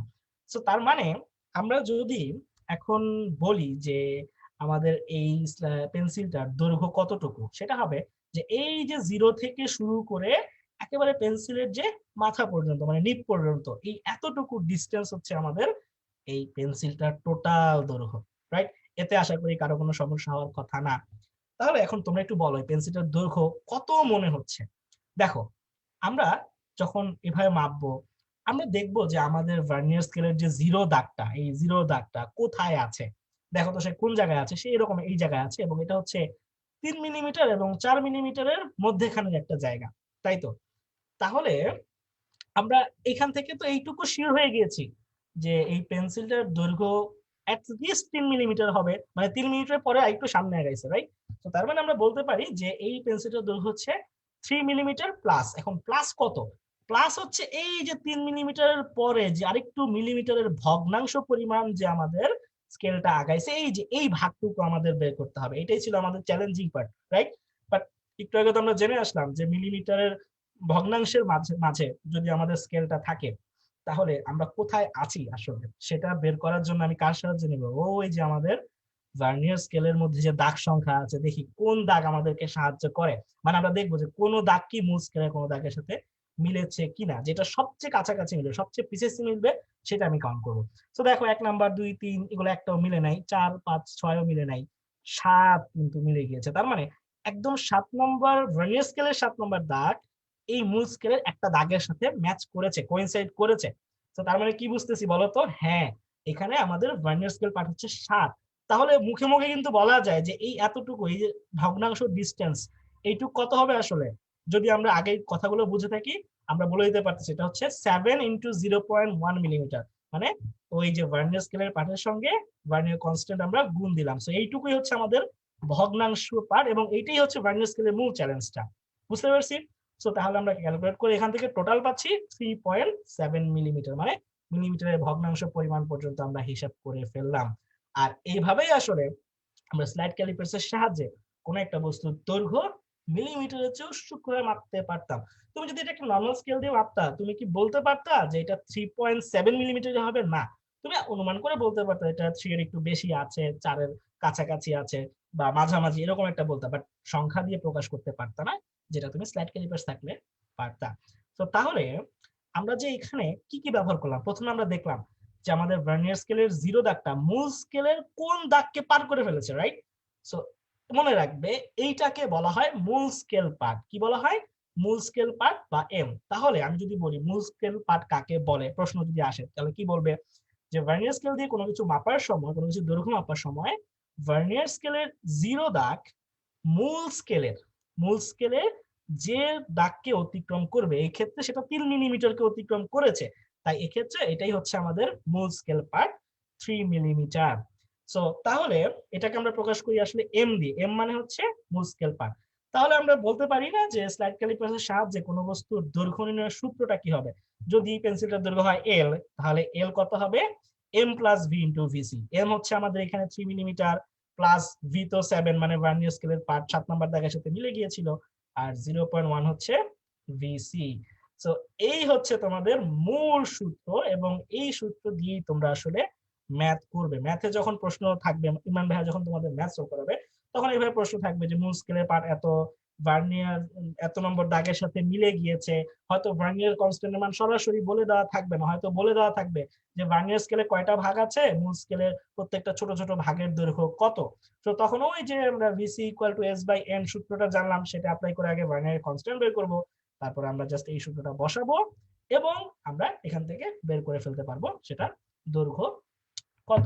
সো আমরা একটু কমেন্ট নিয়ে নিই যে আমাদের স্লাইড ক্যালিপার্সে মূল আলোচনাটা হয়ে গিয়েছে, যে স্লাইড ক্যালিপার্সে আর কারো কোনো প্রবলেম আছে কিনা। মামু, can you help me? Sure ভাইয়া, একটু কমেন্ট গুলো দেখছি। আচ্ছা, গ্রেট অথরিটি নো প্রবলেম। হ্যাঁ, ম্যাক্সিমামই ক্লাসটা অনেক পছন্দ করেছে। আর একজন জিজ্ঞেস করছে যে ভার্নিয়ার কনস্ট্যান্ট কি অলওয়েজ এই 0.1 কিনা? ভার্নিয়ার কনস্ট্যান্ট অলওয়েজ 0.1 কিভাবে? হ্যাঁ, এটা কি আচ্ছা, 0.1 এখানে কিনা? একটা আমি বলি, আমরা যে কনটেক্সটে নিয়ে আমি যে স্লাইড ক্যালিপার্সে তোমাদের দেখাচ্ছি, এটার জন্য সেটা অলওয়েজ 0.1, কারণ সবসময় আমরা দেখছি আমাদের দাগটা 0.1 মিলিমিটার পেছনে আছে। বাট অলওয়েজ জিরো মানে সব স্কেলে অলওয়েজ জিরো হবে না। আমি একদম ফান্ডামেন্টাল প্রাথমিক ইনিশিয়েটিভ স্কেলের কথা বলেছি। বাট অ্যাকচুয়ালি এখন যে ল্যাবে আমরা যে একদম প্রথমে যে স্লাইড টেবিলের ছবিটা আমি দেখালাম, সেটার মধ্যে আসলে 10টা ভাগ ছিল না, সেটার মধ্যে 20টা ভাগ ছিল। তো তার জন্য ভার্নিয়ার কনস্ট্যান্ট 0.1 তো হবে না, সেটা ভ্যারি করবে, চেঞ্জ হয়ে যাবে। ইভেন অনেক স্কেলে ভার্নিয়ার স্কেল, মানে ভার্নিয়ার তোমার স্কেলের ভাগ সংখ্যা আরো বেশি থাকে। তো ভার্নিয়ার স্কেলের ভাগ সংখ্যা যত বেশি থাকবে, সেই স্কেল তত বেশি সূক্ষ্মতার সাহায্যে পরিমাপ করতে পারবে। যেমন আমরা যে স্কেলটা এখানে দেখাই, আমরা যদি বলি যে এই স্কেল কতটুকু সূক্ষ্মতায় মাপতে পারে, সেটা হচ্ছে 0.1 মিলিমিটার। মানে এই স্কেলটা 0.1 মিলিমিটারের পার্থক্যটা ধরতে পারে। এর চেয়েও যদি মনে করো 0.1 মানে দশমিকের পরে 2-3 ঘর পর্যন্ত তুমি পার্থক্য মাপতে চাও, তখন আসলে এই স্কেলে তোমার খুব একটা সুবিধা হবে না। ধরো দুইটা বস্তুর দৈর্ঘ্য মনে করো, একটা হচ্ছে 3.7 মিলিমিটার, আর একটা দৈর্ঘ্য হচ্ছে 3.72 মিলিমিটার। তো তখন কিন্তু এই স্কেল দিয়ে তুমি 3.7 আর 3.72 এদের মধ্যে খুব একটা পার্থক্য করতে পারবা না। মানে তখন তোমার আরো সূক্ষ্ম লেভেলে মাপতে হবে, তখন তোমার হয়তো আরো বেশি ভাগ সংখ্যাওয়ালা ভার্নিয়ার স্কেল লাগবে। অথবা যদি সেটা না থাকে, আমাদের আরেকটা জিনিস লাগবে, সেটা হচ্ছে স্ক্রু গজ। হ্যাঁ, ভার্নিয়ার স্কেল একদম সূক্ষ্মভাবে সবকিছু মাপতে পারে না বলে, বা ভার্নিয়ার স্কেলের সূক্ষ্মতার পরিমাণ একটু কম বলে, তখন ওই জায়গাটা দখল করে নেয় স্ক্রু গজ, যে কিনা এই ভার্নিয়ার স্কেলের থেকেও আরেকটু সূক্ষ্মভাবে মাপতে পারে। তুমি একটু কষ্ট করে চেষ্টা করলে চাইলে এই স্ক্রু গজের সাহায্যে তুমি একটা চুলের ব্যাসও মাপতে পারো। বাট এখানে আসলে প্র্যাকটিক্যালি করা একটু টাফ হয়ে যাবে, কারণ এই ভার্নিয়ার এই যন্ত্রটা দিয়ে যখন আমরা চুলের ব্যাস মাপার চেষ্টা করি, তখন আসলে চুল তো সিনথেটিক পদার্থ, মানে এটা মানে সংকুচিত হয়ে যাবে, মানে আমরা একটু মাপতে পারবো না। বাট সম্ভব এই স্কেলটা দিয়ে ভার্নিয়ার স্কেল থেকেও সূক্ষ্মতার সাহায্যে মাপা। সো যেটা বলছিলাম, মানে আমাদের এখন আলোচনার বিষয় হয়ে গেছে স্ক্রু গজ, আমরা স্ক্রু গজে চলে এসেছি। আশা করি স্লাইড ক্যালিপার্সে কারো কোনো প্রবলেম নাই, কনসেপ্টে বুঝতে। আমি আবার বলছি, কনসেপ্টে কারো কোনো প্রবলেম নাই আশা করি। এখন ম্যাথে যদি প্রবলেম হয়, যে তারা কনফিউজ হচ্ছে ম্যাথ পারবো কিনা, সেটার জন্য আমাদের সেকেন্ড ক্লাসটা আছে। ইমরান ভাই এই সূত্রগুলো দিয়েই তোমাদের ম্যাথ সলভ করে দেখাবে এবং বিভিন্ন সিনারিও দেখাবে। সো তাহলে next switch to the screw gauge. So এই যন্ত্রটার নামই হচ্ছে আমাদের স্ক্রু গজ বাবাজি। হ্যাঁ, তো উনি আসলে একটু উপরের লেভেলের। তো উনি কিভাবে কাজ করে, মানে এই যন্ত্রটা কিভাবে কাজ করে, আচ্ছা আমি একটু কয়েকটা জিনিস বলে নিই। যে আসলে এখানে এই যে এই পার্টটা আসলে ঘুরতে পারে এবং এটা ঘুরলে সামনে পেছনে মুভ করে, এবং এই জায়গায় যে মাঝখানে ফাঁকা জায়গাটা দেখতেছো, আমরা যাই কিছু করে এই ফাঁকা জায়গায় বসাইতে হয়, তারপর এটাকে ঘুরিয়ে এটাকে সংকুচিত করলে ওই বস্তুর সাথে অ্যাটাচমেন্ট হয়ে যায়। দেন এখানে কিছু একটা জিনিস আছে যেটা দিয়ে বলা যায় যে এটার ব্যাস কত, বা এই জায়গার এইটুকুর দৈর্ঘ্যটা কত, এই সামান্য অংশটুকুর। তো এই অংশটা আসলে হেল্প করে এই দুইটা স্ট্রাকচারকে ধরে রাখতে। সো আসলে আমি তোমাদের কিন্তু মানে এই জিনিসগুলোর পার্টস গুলা নাম ভালোভাবে বলছি না, বা ওগুলা বলার প্রয়োজন বোধ করছি না, কারণ এগুলো তোমরা বইয়ে পেয়ে যাচ্ছ, এগুলো ট্রিভিয়াল জিনিসপত্র। বাট আমাদের যেটা লাগবে সেটা হচ্ছে যে মানে এই মেকানিজমটা কিভাবে কাজ করে, সেটাই আমার বোঝানোর উদ্দেশ্য, সেটাই আমাদের আজকে ক্লাসে তোমাদের বোঝানোর উদ্দেশ্য। তুমি যদি একবার কনসেপ্টটা বুঝে যাও, তাহলে তোমাকে বারবার অন্য কারো দ্বারস্থ হতে হবে না। মানে ব্যাপারটা এটা এরকম যে ধরো তুমি মাছ খেতে চাও, তো আমি তোমাকে যদি এখন মাছ কিনে এনে দেই বা মাছ ধরে এনে তোমাকে দেই, তুমি হয়তো মাছ খেতে পারবা, বাট তুমি হবে কি আমার উপর নির্ভরশীল থাকবা যে আমি মাছ না ধরা পর্যন্ত, তোমাকে না দেওয়া পর্যন্ত তুমি মাছ খেতে পারবা না। বাট চিন্তা করো, আমি যদি তোমাকে একদিন মাছ ধরা শিখিয়ে দিই, তাহলে কি তোমাকে বারবার আমার কাছে আসতে হবে? I hope not, right? মানে ব্যাপারটা হচ্ছে এই যে ফিজিক্স কে ভালোভাবে পড়তে হলে আসলে ওই মাছ রেডিমেড থাকবে সেটা খাবো, মানে রেডিমেড প্রশ্ন থাকবে, রেডিমেড অ্যান্সার থাকবে, সেটা আমি জাস্ট দেখবো, দেখে বুঝে যাব, এইভাবে চিন্তাটা আমরা করব না। আমরা চিন্তা করব একটা ম্যাথ, একদম আননোন ম্যাথ কিভাবে সলভ করতে হয়, কিভাবে সেটা নিজে নিজে করা যায়, এবং সেই জিনিসটা শেখানোর চেষ্টার উদ্দেশ্যেই বা সেভাবে হেল্প করার উদ্দেশ্যে তোমাদের এই ক্র্যাশ কোর্স প্রোগ্রামটা। জানি না কতটুকু কি করতে পারবো, বাট চেষ্টা করবো আমরা যাতে অ্যাটলিস্ট কিছু তোমাদের দিতে পারি। দিন শেষে তোমরা যেন একটু হলেও নিজের মধ্যে কনফিডেন্স ফিল করো। তো যাই হোক, একটু গল্প টল্প হয়ে গেল। তো এখন এই যন্ত্রটাতে ফিরে আসি। সো এই স্ক্রু গজ নিয়ে আর একটু কথা বলবো, বাট এটা কিভাবে কাজ করে সেটা বোঝানোর জন্য একটা নতুন থিওরি আমদানি করবো আজকে আমি। হ্যাঁ, সে থিওরিটা কি? সেই থিওরিটা হচ্ছে বোতল থিওরি। হ্যাঁ, এটার নাম বোতল থিওরি। মানে স্ক্রু গজ বোঝার জন্য বোতল থিওরিটা তোমাকে বুঝতে হবে, এবং এটা যে কি নাম শুনেই তোমরা হয়তো বুঝে গেছো যে এখানে কি আছে। এখানে আমাদের বোতল আছে। বোতল আমার একটা জিনিস আমরা রেগুলারলি কনস্ট্যান্টলি প্রতিনিয়ত ব্যবহার করছি। আমার সামনে এখন একটা বোতল আছে, আমি একটু বড় পানি খাচ্ছি সেখান থেকে। সো বোতল আমরা যখন ব্যবহার করি, বোতলে যখন পানি থাকে আমরা সেটা যখন বের করি, আমরা কি করি? আমরা কিন্তু বোতলের ছিপিটা খোলার জন্য বোতল ছিপিটাকে আমরা মুচড়াই। মানে এটা কোন একদিকে টার্ন হয়, ক্লকওয়াইজ টার্ন হয় বা অ্যান্টি ক্লকওয়াইজ টার্ন হয়। এখন তুমি কোন দিকে টার্ন নিবা তার উপর ডিপেন্ড করতেছে এটা কি বাইরের দিকে খুলে আসবে নাকি ভেতরের দিকে চলে যাবে, রাইট? সো বোতলের ছিপিকে যেমন ঘোরালে এটা বাইরের দিকে বের হয়ে আসে বা ভেতরের দিকে খুলে যায়। এবং আরেকটা মোস্ট ইম্পর্টেন্ট বিষয়, এটা সবসময় নির্দিষ্ট যে একটা বোতলকে তুমি ক্যাপকে টাইট করতে হলে তোমাকে কয়বার প্যাচ দিতে হবে। মনে করো যেই বোতলটা দুইটা প্যাচ দিলে লেগে যায়, সেটা সারা জীবন দুইটা প্যাচেই লাগবে, দুইটা প্যাচেই খুলবে। বাট যেই বোতলের ক্যাপটা আড়াই প্যাচে লেগে যায়, সেটা লাগাইতেও এবং খুলতে সবসময় তোমার আড়াই প্যাচই ব্যবহার করতে হবে। মানে ওই খাতগুলো নির্দিষ্ট করা থাকে, রাইট? সো আমাদের যে স্ক্রু গজ, এই স্ক্রু গজ আসলে এই বোতল ছাড়া আর কিছুই না। হ্যাঁ, তো দেখো আমরা যখন বোতলের ক্যাপ ঘুরিয়ে সামনে পেছনে করি, ঠিক একইভাবে এই যে স্ক্রু গজ দেখতে পাচ্ছ, এটার যে এই অংশটা এটা এভাবে ঘোরানো যায়, এবং এটা ঘোরার ফলে এটা সামনে পেছনে যায়, এবং এটার মধ্যে প্যাচটা নির্দিষ্ট এবং খুব হিসাব করে এটার মধ্যে প্যাচটা দেওয়া হয়। হিসাবটা কি পরে বলতেছি। তো দেখো এটা যখন প্যাচ দেওয়া হয়, এটা যখন সামনে পেছনে যায়, তখন এই দেখো এই যে এই অংশটাও কিন্তু সামনে পেছনে হচ্ছে। মানে কি এই বৃত্তাকার অংশটা বা হচ্ছে মাঝখানে এই রডটা আসলে একসাথে কানেক্টেড। তো এটা ঘুরলে এটাও ঘুরে, এটা সামনে দিয়ে গেলে এটাও সামনে পিছনে যাতায়াত করে। এবং দেখো এখানে মাঝখানে একটা ছোট্ট বল রাখা হয়েছে। তো ওই বলটার ব্যাসই আসলে এখানে মাপার পদ্ধতিটা দেখতেছি আমরা। সো তাহলে আমাদের এই যে স্ক্রু গজ, এখানে আসলে কি হচ্ছে বা ক্যালকুলেশনের হিসাবটা কি সেটা এখন বুঝবো আমরা বোতল থিওরি দিয়ে। আগে স্ক্রু গজ আগে চিন্তা করো না, বোতলের কাছে চলে আসি। হ্যাঁ, সো তুমি ধরো একটা বোতল ব্যবহার করতেছো। তো বোতল ব্যবহার করে তুমি দেখতেছো যে তোমার একটা নির্দিষ্ট বোতল আছে যেটা সব সময় এক প্যাচে খুলে। কত প্যাচে খুলে? এক প্যাচে খুলে। এবং খেয়াল করবে আমরা যখন বোতলটাকে প্যাচ দিয়ে টাইট করি, বোতলের ক্যাপটা কিন্তু নিচের দিকে ডেবে যায়, রাইট? আবার যখন বোতলের ক্যাপটাকে আমরা অ্যান্টি ক্লকওয়াইজ ঘুরে সেটা উপরের দিকে ওঠে, এবং এটা সবসময় সমান, মানে নিচের দিকে যতটুকু ডাবে খোলার সময় ততটুকু উপরের দিকে উঠলে ক্যাপটা বের হয়ে আসে, রাইট? সো ধরো আমাদের যে বোতলের ক্যাপটা আছে, এটা এমন একটা ক্যাপ, এটার প্যাচটা এমন যে এটাকে সম্পূর্ণ একবার প্যাচ দিলে, মানে 360 ডিগ্রি ঘোরালে, একটা টার্ন করলে আর কি, সেটা 1 মিলিমিটারের ভেতর দিকে চলে যায়, মানে 1 মিলিমিটার যাচ্ছে, মানে 360টা প্যাচ দিলে। তো এখন তুমি করলা কি, বোতলের গায়ে একটা দাগ দিলা। তো দাগ দেওয়ার পর মানে দাগটা দিয়ে তুমি মার্ক করে রাখলা, যে ওটা বোঝার জন্য ক্যাপটা তুমি কয় প্যাচ ঘোরাচ্ছ। সো এখন একটা জায়গায় দাগের জায়গায় তুমি যদি এখন মনে করে বোতলের গায়ে 10টা দাগ দাও, তাহলে কিন্তু তুমি ওই দাগ দেখে হিসেব করে বলতে পারবা যে তুমি আসলে কতটুকু প্যাচ দিছো। ধরো তুমি এটার মধ্যে 100টা দাগ দিলে এখন। তো 100টা দাগ দেওয়া মানে কি, মানে হচ্ছে বোতলের ক্যাপটার চারপাশে সমান দূরত্বে তুমি 100টা ছোট ছোট দাগ দিলা।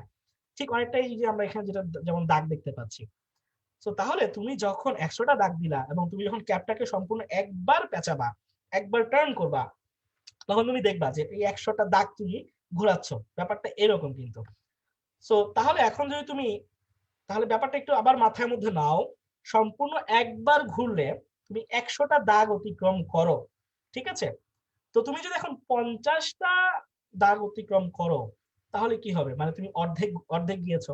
মানে ব্যাপারটা হচ্ছে এই যে 100 দাগ অতিক্রম করলে স্কেলটা, মানে স্কেল বলছি অভ্যাসের কারণে, কারণ এটা আসলে বৃত্তাকার স্কেলই বলে, আসলে একটু পরে বলবো। তো যাই হোক, বোতলের ক্যাপটাকে সম্পূর্ণ একবার প্যাচ দিলে সেটা 1 মিলিমিটার নিচের দিকে চলে যায়, রাইট? সো এক প্যাচের মধ্যে, ওই প্যাচের মধ্যে তুমি 100টা ভাগ করে রাখছো। তার মানে 100 ভাগ যদি আমরা পেঁচাই, তাহলে বোতলের ক্যাপটা সম্পূর্ণ একবার টার্ন করবে এবং ক্যাপটা 1 মিলিমিটার নিচের দিকে যাবে। এখন যদি আমি বোতলের ক্যাপটাকে ওই 100 ঘর পরিমাণ না পেঁচিয়ে জাস্ট 1 ঘর পরিমাণ একটুখানি মোচড় দেই, এবং আমি কতটুকু মোচড় দিয়েছি সেটা তো আমি দাগ সংখ্যা দেখে বলে দিতে পারতেছি, কারণ দাগের তো একটা হিসাব আছে। সো তাহলে তখন কিন্তু আমি বুঝতে পারবো যে ক্যাপটা কতটুকু সরেছে নিচের দিকে বা উপরের দিকে, তাই না? সো এই ফান্ডামেন্টালসটাই আমরা ইউজ করি আমাদের এই যে স্ক্রু গজ বাবাজি ওনার ভেতরে। কিভাবে, এই দেখো এই জিনিসটা যে ঘুরছে, এই যে এখানেও কিছু দাগ দেওয়া আছে, এখানে একটা বৃত্তাকার স্কেল বলে এটাকে, এখানে সাধারণত 100টা দাগ দেওয়া থাকে। তো এই স্কেলটা এমন ভাবে তৈরি করা হয়, এই ভেতরে প্যাচটা এমন ভাবে দেওয়া হয় যে এইটা সম্পূর্ণ যখন একবার ঘুরে, মানে এক প্যাচ মানে 100টা ভাগ ঘুরে, তখন সে 1 মিলিমিটার ভেতরে যায়। তাহলে এখন যদি 100 ভাগ না ঘুরে, সে 1 ভাগ ঘুরে, তাহলে সে কতটুকু ভেতরে যাবে না বাইরে আসবে? অবশ্যই 1 মিলিমিটারের 100 ভাগের 1 ভাগ। আর এটাই হচ্ছে এখানে ফান্ডামেন্টাল থিওরি। সো তা আশা করি মানে সবাই বুঝতে পারছি, ব্যাপারটা আসলে ইজি। বাট তোমাদের এখানে একটু ইমাজিনেশন পাওয়ারটা দরকার পড়বে, জিনিসটাকে ইমাজিন করা কি হচ্ছে এখানে। তো তাহলে আমি আবার বলতেছি, নিয়ম বিষয়টা হচ্ছে 100 দাগ ঘুরালে, 100 ভাগ ঘুরলে, মানে সম্পূর্ণ একবার টার্ন করলে সে যায় 1 মিলিমিটার। তাহলে এক ভাগ ঘুরলে সে যাবে 1 মিলিমিটারের 100 ভাগের 1 ভাগ। অর্থাৎ আমরা বলতে পারি যে বৃত্তাকার স্কেল সম্পূর্ণ একবার অর্থাৎ 100 ভাগ ঘুরে আসলে রৈখিক স্কেল বরাবর তার সমান 1 মিলিমিটার। রৈখিক স্কেল বরাবর মানে কি, দেখো এখানে আসলে দুইটা স্কেল আছে, এই বৃত্তাকার স্কেল এবং এখানে একটা নরমাল সাধারণ স্কেল। সো আমরা যখন জিনিসটাকে ঘোরাই, তখন আসলে ওই মনে করে এটা হচ্ছে আমাদের মূল অংশটা, দেখতে পাচ্ছ আশা করি, আমাকে দেখতে হবে এখন। ধরো আমি জিনিসটাকে ঘোরাচ্ছি, সো এখানে আসলে আমার একটা সাধারণ স্কেল আছে। তো আমি যখন এইটাকে ঘোরাবো, এটা তো সামনে অথবা পেছনে যাবে বোতলের ক্যাপের মতো। তো তখন সে আসলে আমাদের যে এই সোজা স্কেলটা, এই স্কেল বরাবর সামনে পেছনে যাবে, ওইটাকে আমরা রৈখিক স্কেল বলতেছি এখানে। সো তার মানে এই এক কথায় এটাকে ঘোরালে, বৃত্তাকার স্কেলটাকে ঘোরালে রৈখিক স্কেল বরাবর সামনে অথবা পেছনে যায়। মানে এখন যদি আমরা সুন্দরভাবে গুছিয়ে বলি যে বৃত্তাকার স্কেলকে সম্পূর্ণ একবার ঘোরালে বা 100 ভাগ ঘোরালে রৈখিক স্কেল বরাবর তার সরণ হয় 1 মিলিমিটার। অতএব বৃত্তাকার স্কেলের 1 ভাগ ঘোরালে রৈখিক স্কেল বরাবর তার কত সরণ হবে? 1/100 মিলিমিটার, মানে 1 মিলিমিটার বাই 100 অর্থাৎ 0.01 মিলিমিটার। এবং এটা হচ্ছে আসলে স্ক্রু গজের সূক্ষ্মতা। খেয়াল করো, আমরা যখন স্লাইড ক্যারিয়ার্স পড়ছিলাম সেখানে ভার্নিয়ার কনস্ট্যান্ট কত ছিল? 0.1 মিলিমিটার। আর এটা হচ্ছে 0.01 মিলিমিটার, মানে এই স্ক্রু গজটা 0.01 মিলিমিটারের পার্থক্য ধরতে পারে। আর এটাকে আসলে আমরা বলি স্ক্রু গজের লঘিষ্ঠ গণন বা লিস্ট কাউন্ট। স্লাইড ক্যালিপার্স এর ক্ষেত্রে যে জিনিসটা ছিল ভার্নিয়ার কনস্ট্যান্ট, এখানে ওই জিনিসটা অনেকটা নামটা হচ্ছে লঘিষ্ঠ গণন। সো এই লঘিষ্ঠ গণনটাকে কিভাবে বের করতে হয়, এটা বের করার জন্য দুইটা জিনিসকে ভাগ দিতে হয়, আবার ওই এস বাই এন এর মতো। একটা হচ্ছে পিচ বাই বৃত্তাকার স্কেলের ভাগ সংখ্যা। ওয়েট, আমি মাথা গরম করার কোনো দরকার নেই, পিচ কি আমি তো বলি নাই। পিচ হচ্ছে খুব সিম্পল, বৃত্তাকার স্কেলটাকে মানে সম্পূর্ণ একটা প্যাচ দিলে এটা রৈখিক স্কেল বরাবর সামনে বা পেছনে যতটুকু যায় বা বের হয়ে আসে ওইটা হচ্ছে পিচ। মানে এখানে আমাদের পিচ কত বলতে পারতেছো? হ্যাঁ, সেটা হচ্ছে 1 মিলিমিটার, কারণ আমরা হিসাবটা ধরে নিয়েছি সম্পূর্ণ একবার ঘুরলে 1 মিলিমিটার সামনে অথবা 1 মিলিমিটার পেছনে যায়, ডিপেন্ড করে কোন দিকে ঘোরাচ্ছি তার উপর, সামনে পেছনে, রাইট? সো তার মানে লঘিষ্ঠ গণন হচ্ছে পিচ, তার সাথে আমরা ভাগ দিব বৃত্তাকার স্কেলের ভাগ সংখ্যা। তো আমাদের বৃত্তাকার স্কেলের মধ্যে ভাগ ছিল কয়টা? সেটা ছিল 100টা, রাইট? এখানে মনে একটু ভুল হয়ে গেছে, বৃত্তাকার স্কেলের 1 ভাগ, হ্যাঁ এটা হবে বৃত্তাকার স্কেলের ভাগ সংখ্যা, ঠিক আছে? Sorry for the mistake. তো এটা আমি যখন তোমাদের নোট সাবমিট করব তখন আমি এখানে ঠিক করে দিব। তাহলে পিচ বাই বৃত্তাকার স্কেলের মধ্যে একটা ভুলে যাও, জাস্ট বৃত্তাকার স্কেলের ভাগ, মানে কতটা ভাগের মধ্যে আছে। সো আমরা কিন্তু ওই পিচকে 100 দিয়ে মানে 1 কে 100 দিয়ে ভাগ দিয়েছি এবং আমরা 0.01 মিলিমিটার পেয়ে গেছি। এখন তাহলে যেহেতু আমরা বৃত্তাকার স্কেলে ভাগ সংখ্যা পরিবর্তন করলে আমাদের বৃত্তাকার স্কেলটা রৈখিক স্কেল বরাবর সামনে পেছনে যায়, রাইট? সো এই সামনে পেছনে যাওয়ার যে পরিমাণটা, এটাই আসলে আমাদের ওই বস্তুগুলার দৈর্ঘ্য বা ব্যাস মাপার জন্য সাহায্য করবে। সো আসলে আমরা এখানে হিসাব করার চেষ্টা করতেছি স্কেলটা কতটুকু সামনে গেল কতটুকু পিছনে গেল, বাট হেল্প নিচ্ছি বৃত্তাকার স্কেলের। সো এখানেও সূত্রটা হবে কি, ওই অনেকটা আমাদের ভার্নিয়ার স্কেলের মতো। এখানে আমরা গুণ দিয়েছিলাম কি, ভার্নিয়ার কনস্ট্যান্টের সাথে কত নাম্বার ভাগের সাথে ভার্নিয়ার স্কেল মিলে যায়। আর আমরা এখানে হিসেব করব যে বৃত্তাকার স্কেলটা যখন ঘুরে সে তো রৈখিক স্কেলের সাথে কোন একটা দাগের সাথে মিলে যাবে, মানে 0 1 2 3 এভাবে তো মিলে যাবে কোন একটা জায়গায়। তো এটা হচ্ছে আমাদের বৃত্তাকার স্কেলের পার্ট। যেমন একদম শুরুতে, আচ্ছা বৃত্তাকার স্কেলের পার্টটা আমি একটু পরে স্লাইডে আরেকটু ক্লিয়ারলি বুঝতে পারবা, মাথার উপর দিয়ে গেলেও ঠান্ডা হোক, বিকুল টেনশন নেওয়ার কোনো দরকার নেই, আমি বুঝাচ্ছি দেখাচ্ছি।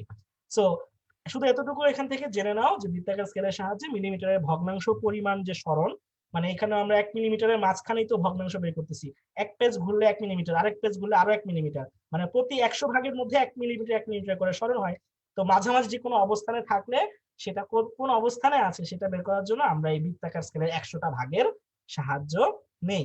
তো যাই হোক, তাহলে আমরা এখানে মনে রাখবো, আমরা এখানে ওই ভগ্নাংশটা বের করার জন্য কি করব, আমরা বৃত্তাকার স্কেলের পার্ট কত সেটার সাথে এলসি মানে লঘিষ্ঠ গণন গুণ দিব, অর্থাৎ ওই 0.01 এর সাথে কত নাম্বার ভাগ মিলে গেছে সেটা গুণ দিব। আমরা এই ছবিটাতে একটু স্পষ্ট ভাবে দেখতে পাচ্ছি যে এই যে বৃত্তাকার স্কেল আর রৈখিক স্কেলের বিষয়টা কি। আমি বুঝতে পারতেছি যে এতক্ষণ ধরে যে কথা বললাম, বৃত্তাকার স্কেল এবং রৈখিক স্কেলের পার্ট হয়তো অনেকের কাছে একটু এখনো কনফিউজিং লাগতেছে, এই জন্য একটু এখানে খেয়াল করো। তো দেখো আমরা এখানে একটা এই যে বল দেখতে পাচ্ছি, আমরা এই বলটার ব্যাস বের করার চেষ্টা করতেছি এইটার সাহায্যে। তো এখন আমরা কি করেছি, যেহেতু এটা বাইরের দিকে চলে আসছে, তার মানে কি অবশ্যই আগে এই যে বৃত্তাকার স্কেলটাকে ঘুরিয়ে ঘুরিয়ে বাইরে নিয়ে আসতে হয়েছে, দেন ওইটাকে ঘুরিয়ে আবার এই বলের সাথে লাগিয়ে দিতে হয়েছে, রাইট? তো লাগিয়ে দেওয়ার পরে ধরো আমাদের এরকম একটা অবস্থা তৈরি হয়েছে, এই অবস্থাতে এখন আছে। তো এই যে এই স্কেলটা হচ্ছে আমাদের রৈখিক স্কেল, মানে এই দেখো এই জিনিসটা আসলে শুরুতে ছিল এই পাশে, বৃত্তাকার স্কেল ছিল এই জায়গায়, সে এখন ডান দিকে সরে এত দূর চলে আসছে, এবং যখন সে আসছে এই যে স্কেল বরাবর যতটুকু আসছে এখান থেকে আমরা যে পার্ট নেব সেটা হচ্ছে আমাদের রৈখিক স্কেল পার্ট। আর এইখানে এই যে বৃত্তাকার স্কেলে যে আমাদের এই যে দাগগুলো কাটা আছে এগুলো হবে আমাদের বৃত্তাকার স্কেল পার্ট। সো তাহলে আমরা যদি এখন এই অবস্থায় যে সিনারিও দেখতে পাচ্ছি, আমরা যদি এখন এই বলটার ব্যাস মাপতে চাই, আমরা কিভাবে এটার ব্যাসটা মাপবো? খেয়াল করে দেখো, আমরা যদি রৈখিক স্কেল বরাবর দেখি যে আমাদের বৃত্তাকার স্কেলটা কোথায় আছে, 0 5 10 মানে 10 মিলিমিটার অতিক্রম করেছে, তারপরে 11 দেখতে পাচ্ছি, তারপরে 12 দেখতে পাচ্ছি, 13তে সে প্রবেশ করে নাই, 13 তো দেখতে পাচ্ছি না।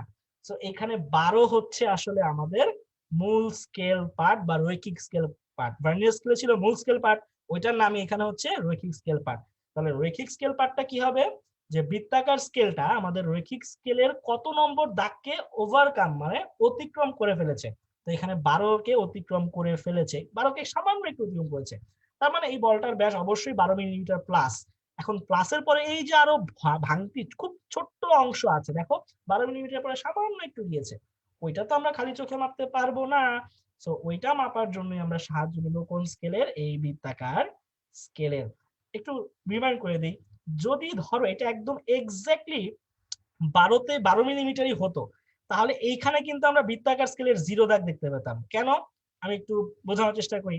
যখন আমরা একদম শুরুতে ছিলাম, মানে একদম প্রথমে, আমরা যদি বৃত্তাকার স্কেলটা একদম 0-তে নিয়ে যাই, তাহলে দেখবো রৈখিক স্কেলেও যখন সে 0-তে থাকে, বৃত্তাকার স্কেলেও 0-তে দেখায়।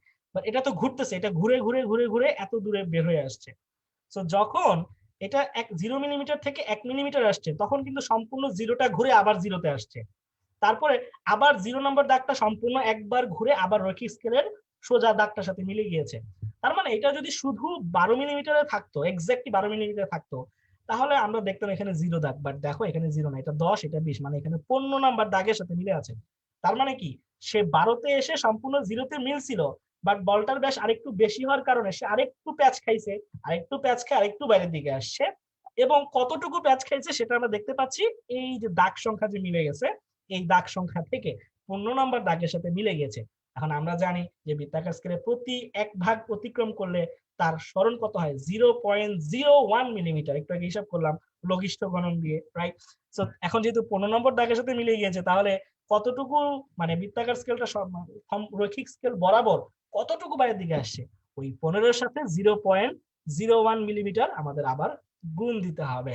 সো তার মানে আমরা আলটিমেটলি এটার দৈর্ঘ্য পাচ্ছি 13.15 মিটার। না, এটাও 13 হবে না, আই এম সো সরি, এটা মনে হয় একটু ভুল হয়ে গেছে, এটা 12.15 মিলিমিটার হবে। সো 12 প্লাস হচ্ছে 1.5 ইন্টু 0.01, মানে 12.15 মিলিমিটার। সো এখানে কিন্তু একটু ভুল আছে, এটা কিন্তু আবার আমরা একটু খেয়াল রাখবো। সো তাহলে স্ক্রু গজের সাহায্যে আমরা যখন কোনো বস্তুর ব্যাস নির্ণয় করব, আমরা কি কি হিসাব করতেছি, আমরা দুইটা জিনিস এখানে দেখব। আমরা দেখব রৈখিক স্কেল বরাবর আমাদের বৃত্তাকার স্কেলটা কত নম্বর দাগকে, মানে কত মিলিমিটারকে অতিক্রম করে চলে গেছে, ঠিক আছে, কতটুকুকে জাস্ট অতিক্রম করছে, কতটাকে ধরছে সেটা না। তারপর দেখবো বৃত্তাকার স্কেলে কত নম্বর দাগের সাথে এই রৈখিক স্কেলের যে সোজা দাগটা মিলে গেছে। তো এখানে আমাদের রৈখিক স্কেল পার্ট ছিল 12 এবং বৃত্তাকার পার্ট ছিল 15। সো এই রৈখিক স্কেল পার্টকে আমরা এখানে আবার এল বলি, ঠিক আছে। তো ওই এল এর সাথে আমরা যোগ দিব কাকে, ওই যে সি ইন্টু এল সি, মানে 15 ইন্টু 0.1। আশা করি এটা আমরা এখন বুঝে গেছি, মানে কমপ্লেক্স কিন্তু কিছু না। সো এইভাবে আসলে আমাদের স্ক্রু গজ কাজ করে। আরেকটা জিনিস বলে রাখি, ভার্নিয়ার স্কেলে যেমন ভাগ সংখ্যা পরিবর্তন হতে পারে, এই আমাদের যে স্ক্রু গজ, এখানে আসলে বৃত্তাকার স্কেলে ভাগ সংখ্যা কখনো একবার এক এক রকম থাকতে পারে। যেমন তোমরা যদি ল্যাব করতে যাও, ল্যাবে তোমাদের যে স্ক্রু গজটা দেওয়া হবে, সেটার মধ্যে দেখবা যে বৃত্তাকার স্কেলে ভাগ আছে 50টা, কিন্তু ওইটা সম্পূর্ণ এক পেজ ঘুরালে সেটা 1 মিলিমিটার যায় না, সেটা হাফ মিলিমিটার যায়। মানে ঘুরে ফিরে হিসাবটা আসলে একই থাকে।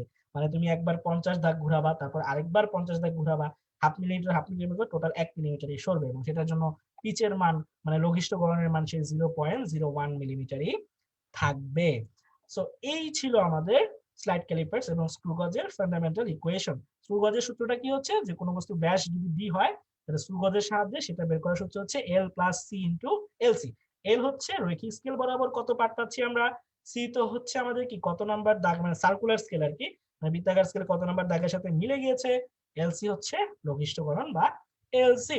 সো মামো, আমরা তাহলে এখন একটু স্টুডেন্টদের রেসপন্স নেই, যে ওদের কি অবস্থা, ওরা কি আমাদের সাথে আছে নাকি মাথার উপর দিয়ে সব চলে গেছে? ভাইয়া সবাই কমেন্ট করতেছে, তো অনেকে বলছে যে ফর্মুলাটা একটু বুঝাই দিতে। হ্যাঁ, ফর্মুলাটা, ফর্মুলাটা আমরা মাত্র বুঝে ফেলছি, আসলে এই মাত্রই বুঝলাম। আচ্ছা পিচটা আরেকবার বুঝাইলে ভালো হ্যাঁ, হতো। পিচ, পিচ জিনিসটা আমি আরেকবার বোঝাচ্ছি। পিচ হচ্ছে যে তুমি, আমি খুব সিম্পলি আরো সহজে বলি, ধরো তুমি বোতলের ক্যাপ ঘুরাইতেছো, বোতলের ক্যাপ সম্পূর্ণ একবার ঘুরছে, তো বোতলের ক্যাপ সম্পূর্ণ একবার ঘুরলে ধরো ক্যাপটা 1 ইঞ্চি নিচের দিকে প্রবেশ করে, তো 1 ইঞ্চি হচ্ছে পিচ। মানে সম্পূর্ণ একটা প্যাচ, জাস্ট একটা প্যাচ দিলে স্কেলটা কতটুকু সামনে আগাইতে পারে বা পিছনে যাইতে পারে, ওইটুকু হচ্ছে পিচ।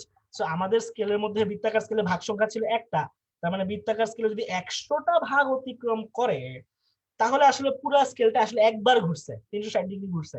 তো তখন স্কেলটা সামনের দিকে 1 মিলিমিটার গেছে, তার এই কারণে পিচ হচ্ছে 1 মিলিমিটার, এবং আমাদের কল্পিত এই স্কেলটার পিচ হচ্ছে আসলে 1 মিলিমিটার। একটা আমি এখানে একটা ট্রিক খাটিয়েছি, খেয়াল করে দেখো, তোমাদের একটু ধোকা দিয়েছি। আমি তো 100টা ভাগ বলেছি তোমাদের, তাই না? বাট দেখো এখানে যে ছবিটা আমি দিয়েছি, ছবির মধ্যে আসলে 100টা ভাগ নাই। দেখো একটু ভালো করে যদি খেয়াল করে দেখো, যে 0, তারপর হচ্ছে 45, তারপর আবার 0, মানে এখানে আসলে 50টা ভাগ আছে। যে বললাম ল্যাবের মধ্যে যে আমরা যেগুলো ব্যবহার করি, আমাদের সাধারণত 50টা ভাগ থাকে। তো এই জন্য আর কি ওই ছবিটা এখানে দিয়েছি। তো 50টা ভাগ থাকার কারণ হচ্ছে কি জানো, আসলে হচ্ছে স্কেলটা তো এমনিতেই ছোট। সো অত ছোট একটা বৃত্তাকার স্কেলের মধ্যে যদি ছোট ছোট করে 100টা ভাগ দেওয়া হয়, তাহলে খালি চোখে দেখতে একটু মানে কষ্ট হয়ে যায়। তো এই জন্য তখন তারা করে কি এর মধ্যে ভাগ দেয় 50টা, কিন্তু এমন ভাবে প্যাচটা কাটে যে পুরো এক ভাগ ঘুরে আসলে স্কেলটা 1 মিলিমিটার যাবে না, এখন 1/2 মিলিমিটার যাবে। মানে ঘুরে ফিরে হিসাবটা এক থাকে, বাট জাস্ট ইউজের সুবিধার জন্য 50টা ভাগ দেওয়া থাকে। তো এই হচ্ছে পিচের বিষয়টা। তো আশা করি তোমাদের আর কোনো সমস্যা হবে না এই জিনিসগুলো বুঝতে। তো এইভাবেই স্লাইড ক্যালিপার্স এবং স্ক্রু গজ কাজ করে থাকে। এখন কারো যদি কোথাও কোনো কিছু মিস হয়ে যায়, যা মনে হচ্ছে যে একটু বুঝতে পারি নাই, আমি গ্যারান্টি দিয়ে বলতে পারছি তোমাদের যেহেতু এই ক্লাসগুলো রেকর্ডেড থাকবে, মানে তুমি হয়তো একটু মিসকনসেন্ট্রেশনের কারণে বুঝতে পারো নাই বা মাথার মধ্যে অন্য কিছু কাজ করতেছে, তুমি যখন রেকর্ডেড ক্লাসগুলো দেখবা, আবার দেখবা, তখন তুমি অবশ্যই বুঝতে পারবা। কারণ হচ্ছে আমি এখানে কনসেপ্টটা 100% বোঝার জন্য যা যা কথা বলা দরকার সবগুলো আমি বলে ফেলছি, কোথাও না কোথাও সবগুলা কথা আমি কভার করার চেষ্টা করছি। সো আশা করি তোমাদের আর কোন রকম সমস্যা থাকবে না। সো আমাদের আসলে মূল কন্টেন্ট শেষ হয়ে গিয়েছে, মানে এই চ্যাপ্টারে এই দুইটা জিনিস বুঝবো, মাথায় রাখবো, এবং এই সূত্র দুটো মাথায় রাখবো, কারণ এই সূত্রের উপর বেস করে কিন্তু নেক্সট ক্লাসে মানে পার্ট 2 তে আমরা তোমাদের ইমরান ভাই ম্যাথমেটিক্যাল প্রবলেম সলভ করাবে, এবং তোমাদের ইমরান ভাই আসলে তোমাদের ওই যে ত্রুটি যেটা মানে নির্ভুলতার বিষয় যেটা, সো ওইটার হিসাব তোমাদের দেখিয়ে দিবে। সো তাহলে এখন আমরা তাহলে কি সম্পর্কে জানবো? এখন আমরা খুব বেশি কিছু জিনিস সম্পর্কে জানবো না, খুব ফান্ডামেন্টাল কিছু জিনিস থাকবে যেগুলো জানলে আমাদের কাজ হয়ে যাবে। তোমরা সূত্রগুলো মুখস্থ অবশ্যই রাখবা। সো আমরা এখন চলে যাচ্ছি মৌলিক রাশিতে। মৌলিক রাশিগুলো কি আমরা জানি, আমরা কিন্তু এই সংজ্ঞাগুলো মুখস্থ করবো, কারণ সংজ্ঞাগুলো এবার আসার সম্ভাবনা অনেক প্রবল, ঠিক আছে? কতে হয়তো এই সংজ্ঞাগুলো দিয়ে দিবে যে দৈর্ঘ্যের যে একক মিটার, এটা সংজ্ঞা দাও, কিলোগ্রামের সংজ্ঞা দাও, বা ওইটার সংজ্ঞা দাও। চলো একটু অবশ্যই মুখস্থ করে রাখবা, সেটা তো আর আমার এখানে দেখানোর প্রয়োজন নাই। শুধু খেয়াল রাখবা এখানে মাত্রাগুলোর প্রতীক কি। দৈর্ঘ্যের প্রতীক হচ্ছে এল, এবং এটা এসআই হচ্ছে মিটার বা এম। প্রতীক আর এককের মধ্যে একটু সবার ঝামেলা পাকায় ফেলি, যে আসলে দৈর্ঘ্য মানে কি। মানে দৈর্ঘ্য মাপে এমন সব এককই আসলে এই দৈর্ঘ্যের রাশির মধ্যে অন্তর্ভুক্ত বা দৈর্ঘ্যের প্রতীকের মধ্যে অন্তর্ভুক্ত। মানে তুমি মিটারে মাপো, সেন্টিমিটারে মাপো, তুমি কিলোমিটারে মাপো, তুমি আলোক বর্ষে মাপো না কেন, তারা সবাই আসলে দৈর্ঘ্যের মধ্যেই পড়বে, এবং তাদের সবার যদি বলি মাত্রার প্রতীক কি, সবার মাত্রার প্রতীক এল হবে। বাট ইউনিট এক এক সময় এক এক রকম হতে পারে। সো এসআই কে আমরা ইউনিটগুলো ব্যবহার করি, এবং অবশ্যই আমরা যখন ম্যাথমেটিক্যাল টার্ম করবো আমরা সবসময় সব একককে এসআই এ কনভার্ট করে নেব। মানে মিটারকে সবসময় মানে দৈর্ঘ্যকে সবসময় মিটারে নিয়ে কাজ করব, ওজনকে ভরকে সবসময় আমরা কিলোগ্রামে নিয়ে কাজ করব, সময়কে সবসময় সেকেন্ডে কনভার্ট করে তারপরে কাজ করব। সো এইভাবে জিনিসগুলো কাজ করে। সো মাথায় রাখবা কোনটার প্রতীক কি। কারণ এই প্রতীকগুলো কেন মাথায় রাখতে বলতেছি, কারণ তোমাকে যখন মাত্রা বের করতে বলা হবে তখন কিন্তু তোমাদের এই প্রতীকগুলো কাজে লাগবে। এবং মাত্রা কি আমরা হয়তো জানি, মাত্রা কি কোন একটা রাশিতে বিভিন্ন মৌলিক রাশি কোন সূচকে বা পাওয়ার আছে সেটাকে বলে তার মাত্রা। যেমন আমরা ত্বরণ কি জানি, ত্বরণ a = v - u/t। সো এর মধ্যে কি এটা কিন্তু মৌলিক রাশি না ত্বরণ, কারণ এর মধ্যে আসলে একাধিক মৌলিক রাশি মিলে আসলে ত্বরণ তৈরি হয়েছে। তো আমরা জানি ত্বরণের ইকুয়েশন হচ্ছে v - u/t, মানে বেগ বাই সময়। তাহলে বেগকে যদি আমরা আবার ভাঙি তাহলে পাচ্ছি সরণ বাই সময়, তার নিচের সময়, তাহলে আমরা পাচ্ছি সরণ বাই সময় স্কয়ার। এখন সরণ তো আসলে দৈর্ঘ্যের রাশি, সরণের প্রতীক হচ্ছে এল, সময় তো সময়, এটার প্রতীক হচ্ছে টি, মানে উপরে স্কয়ার আছে, এটাকে আমরা এল/টি স্কয়ারকে আমরা lt ইনভার্স 2 লিখতে পারি। মানে বিষয়টা হচ্ছে এই যে মাত্রা যদি বের করতে হয় তাহলে তোমাকে যেই জিনিসটার মাত্রা বের করতে হবে তুমি সেটার ইকুয়েশন তোমার জানা থাকা লাগবে, এবং সেই ইকুয়েশন দিয়ে তুমি গোটা জিনিসটাকে ভেঙে ফেলবা, তাহলে তুমি মাত্রা বের করে ফেলতে পারবা। এখন অনেকে বলতে পারবে ভাই আমার তো মাত্রা মুখস্থ আছে, তাহলে আমি মুখস্থ করে আমি এই কাজগুলো কেন করব? বিলিভ মি, এই এমসিকিউ দেওয়ার সময় অনেক সময় তোমার মাত্রা মনে থাকবে না, বেশ অনেক কিছু মাত্রা মনে থাকবে না। তুমি যদি মাত্রা বের করার কৌশলটা জানো, চট করে মাথার মধ্যে তুমি মাত্রাটা মানে ক্যালকুলেশন করে রাফ করে হিসাব করে বের করে ফেলতে পারবা। It will be helpful. মানে মেমোর তোমার মুখস্থ বিদ্যার উপর নির্ভরশীলতা কমে যাবে। মনে রাখবা তুমি নিজেকে যত কম মুখস্থ নির্ভর করতে পারবা, তোমার আলটিমেটলি তোমার সার্ভাইভ করার চান্স, ভালো করার চান্স তত বেশি, ঠিক আছে? ফিজিক্সের ক্ষেত্রে এটা খুবই খুবই গুরুত্বপূর্ণ বিষয়। আচ্ছা, এখানে একটা জিনিস অনেকের প্রশ্ন থাকতে পারে যে ওখানে আমরা v - u করলাম, রাইট? মানে v থেকে u বাদ দিলাম, তাহলে এখানে যখন পরের বার লিখলাম এখানে শুধু একটা বেগ লিখলাম কেন, এটা প্রশ্ন থাকতে পারে। আচ্ছা, তোমাদেরকে আমি একটা সিম্পল প্রশ্ন দিই, নিজেরাই উত্তর দাও, সাথে সাথে তো বলে দিতে পারো আমি জানি। 10 সেকেন্ড থেকে 6 সেকেন্ড বিয়োগ দিলে কত থাকে? সেটা কত থাকে? 4 সেকেন্ড থাকে। কেউ কিন্তু শুধু 4 বলতেছে না মনে মনে, সবাই বলতেছে 10 সেকেন্ড থেকে 4 সেকেন্ড 6 সেকেন্ড বাদ দিলে 4 সেকেন্ডই থাকে, মানে সেকেন্ড থেকে সেকেন্ড বাদ দিলে সেকেন্ডই থাকে, ব্যাপারটা বুঝতে পারছি। তো এখানে তো আসলে আদি বেগ থেকে আমরা শেষ বেগ বাদ দিচ্ছি, তো বেগ থেকে বেগ বাদ দিলে তো বেগই থাকবে আলটিমেটলি, রাইট? এই জন্য আসলে ভি মাইনাস ইউ এর জায়গায় শুধু বেগ আমরা ব্যবহার করছি। সো বেগ বাই বেগ, তারপরে তো আমরা সবই বুঝি, আমরা একেবারে অ্যামেচার লেভেলে না, আমরা সবাই মোটামুটি আমাদের বই সম্বন্ধে ধারণা ভালোই আছে আশা করি। সো এইভাবে ত্বরণের মাত্রা বের করতে পারি। তারপর আমরা ক্ষমতার মাত্রা যদি বের করতে পারি, ক্ষমতা আমরা জানি P is equal to W by T, তাহলে W কে যদি আমরা ভাঙি তাহলে আমরা কি পাই Fs by T। এখন F কে আবার আমাদের নিউটন কাকুর দ্বিতীয় সূত্র অনুযায়ী ভাঙলে আমরা পাই ma, তার সাথে s তো আছে, নিচে T। তো m হচ্ছে ভর, ভরের প্রতীক হচ্ছে m। এ ত্বরণ, ত্বরণ দিকটাকে বের করে আসলাম যে LT ইনভার্স একবার ডাইরেক্ট বসায় দিলাম আমরা। তারপরে থাকলো s, s ও আসলে দৈর্ঘ্য, সরণ মানে এটা আসলে দৈর্ঘ্যের অন্তর্ভুক্ত, সরণ দূরত্ব সবই আসলে দৈর্ঘ্যের অন্তর্ভুক্ত। সো এই জন্য এটা হচ্ছে l, আর নিচে হচ্ছে টাইম t। তাহলে এখন এখানে দুইটা l আছে, l স্কয়ার, আর নিচে টিটা উপরে চলে আসতে পাওয়ারটা আরো বাড়বে, মানে l ml square t inverse 3। আশা করি এগুলো একদম পানি ভাত মনে হয় তোমাদের, এখানে তোমাদের কোনো কমপ্লেক্সিটি থাকার কোনো প্রশ্ন আছে বলে আমার মনে হয় না। আরেকটা জিনিস আমরা দরকার পড়ে সেটা হচ্ছে 10-এর গুণিতকের ব্যবহার। 10-এর গুণিতক আমরা কেন ব্যবহার করি? আমরা অনেক বড় সংখ্যাকে বা অনেক ছোট সংখ্যাকে ইজিলি প্রকাশ করার জন্য আমরা 10-এর গুণিতক ব্যবহার করি। যেমন দেখো, 1 মোল পদার্থে অণুর সংখ্যা কত? 6.0230000000000000000000000 20টা জিরোর পরে যে এই সংখ্যাটা দাঁড়াচ্ছে, এইটা হচ্ছে 1 মোল পদার্থে অণুর সংখ্যা। এখন তুমি কি প্রত্যেকবার কাজ করার সময় এইভাবে 00 লিখতে থাকবা, সারাদিন পার করে ফেলবা? ডেফিনেটলি না। তো তখন আসলে আমাদের 10-এর সূচক আমাদেরকে হেল্প করে। মনোযোগ দিয়ে বলি, মাথায় ঢুকায় নাও, আমরা যখন কোন একটা সংখ্যার মধ্যে দশমিককে আগে বা পেছনে নিতে চাইবো, তখন জাস্ট একটা রুলস মাথায় রাখবো। আমরা যদি দশমিককে বাম পাশে নিয়ে আসতে চাই, আমি যত ঘর আমি বাম পাশে নিয়ে আসব, আমি তার সাথে 10-এর তত পাওয়ার গুণ দিব। 10-এর তত পাওয়ার গুণ দিব মানে কি? দেখো এখানে আসলে 20টা শূন্য আছে। তো দেখো আমি ধরো, আমরা জানি এক মোল পদার্থ অণুর সংখ্যা 6.0, মানে পয়েন্টটা 6 এর পরে নিয়ে আসতে চাই। এখন পয়েন্টটা কোথায়? পয়েন্টটা তো 20টা শূন্যের পরে, 6023 পরে আরো 20টা শূন্য, তারপরে হচ্ছে দশমিক। এখন দশমিকটাকে আমি এক লাফ দিয়ে আমি 6 এর পরে আনবো, তাহলে আমি কয়টা ঘর আগাচ্ছি? আমি এখানে 20টা ঘর, সাথে হচ্ছে 3 2 আরেকটা 0 আছে, তাহলে 23 ঘর আগাইলাম। তো দশমিককে যেহেতু আমি বাম পাশে দিচ্ছি 23 ঘর, সেই জন্য আমি 6.023 লিখে তার সাথে 10^23 গুণ দিয়ে দিব, তাহলেই ঘটনা শেষ, আর কোনো সমস্যা হবে না। উল্টোটা হচ্ছে, যদি আমি দশমিককে ডান দিকে নিতে চাই, তখন আমি 10-এর সাথে যে পাওয়ারটা গুণ দিব তত ঘরই গুণ দিব যত ঘরে আমি ডান দিকে যাব, কিন্তু তখন সেই পাওয়ারটা হবে মাইনাস। যেমন একটা ইলেকট্রনের ভর যদি আমি বলি, একটা ইলেকট্রনের ভরের জন্য এখানে মনে হয় 30টা শূন্য আছে, তার সাথে হচ্ছে 911 কেজি, মানে 0.0000 ব্লা ব্লা ব্লা ব্লা ব্লা, এই পর্যন্ত হচ্ছে তোমার, মানে শেষে গিয়ে যা থাকে এইটা হচ্ছে একটা ইলেকট্রনের ভর। এখন তোমার ডেফিনেটলি তুমি এই সংখ্যাটা বারবার লিখতে পারবা না কাজকর্মের সময়। তো ধরো আমরা দশমিকটা 9-এর পরে আনতে চাই। সো আমরা যদি একটু হিসাব করে দেখি, এখানে কত আছে? 1 2 3 4 5 6 7 8 9 10 11 12 13 14 15 16 17 18 19 20 21 22 23 24 25 26 27 28 29 30 31। মানে 9 পর্যন্ত আসতে হলে আমার দশমিকটাকে 31 ঘর ডান দিকে আগাইতে হবে, রাইট? হ্যাঁ। যেহেতু আমি 31 ঘর আগাবোই, তাহলে আমি লিখবো 9.11, দশমিকের পর যা আছে তাই রাখবো, তার সাথে গুণ দিব 10-এর সাথে কত পাওয়ার? 31 পাওয়ার। বাট এক্ষেত্রে পাওয়ারের সামনে একটা মাইনাস দিব, কারণ এখানে মাইনাস পাওয়ার মানে কি, আসলে হচ্ছে গোটা জিনিসটা 10^31 দিয়ে ভাগ হচ্ছে। ঠিক আছে? সো এগুলা আশা করি আমাদের সমস্যা হওয়ার কথা না।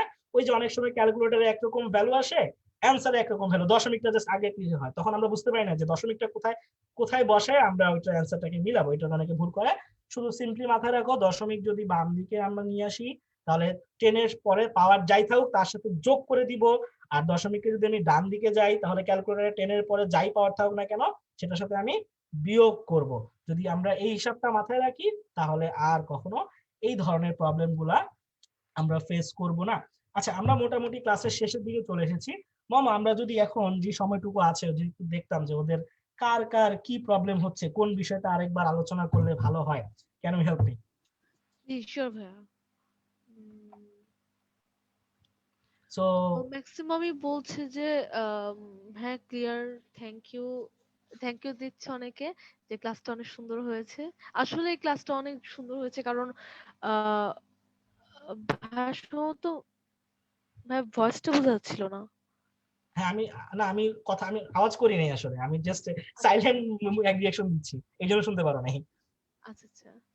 আর এমনিতে সেভাবে মানে মাত্রার কথাটা একটু বলছি, যে মাত্রা জিনিসটা একটু বুঝছি, তা হচ্ছে দীপন তীব্রতাটা কি, দীপন এটা বেশ। তীব্রতার যে সংজ্ঞাটা আছে সেটা যদি আমরা বুঝতে চাই তাহলে আমাদের আরো কয়েকটা জিনিস বুঝতে হবে, যেমন ঘনকোণ বুঝতে হবে, স্টেরিডিয়ান কি সেটা বুঝতে হবে। বাট বিলিভ মি, এখন যদি আমরা ঘনকোণ কি স্টেরিডিয়ান কি, হ্যাঁ, ওইটা বুঝতে চাই তাহলে আসলে আমাদের জন্য একটু প্যারা হয়ে যাবে। কেন প্যারা হয়ে যাবে? কারণ ওটা আমাদের এখনই বোঝার কোনো প্রয়োজন নাই। এই জন্য আমি জিনিসগুলো তোমাদেরকে বলছি যে আপাতত জাস্ট মুখস্থ করে রাখো, সংখ্যাগুলো মুখস্থ করে রাখো। বাট অ্যাকচুয়ালি এটা কিন্তু মানে বিষয়টা এমন না যে বোঝা যাবে না, বোঝা যাবে। বাট আমি তোমাদের আপাতত সুবিধার কথা মাথায় রেখে বলছি, এগুলো সাইডে রেখে তোমরা করো। সো আমি বলবো, সাজেস্ট করবো, শুধু দীপন তীব্রতা না, আমাদের যতগুলা সংজ্ঞা আছে প্রত্যেকটা সংজ্ঞা তোমরা মুখস্থ রাখো, এখান থেকে এমসিকিউ আসবে।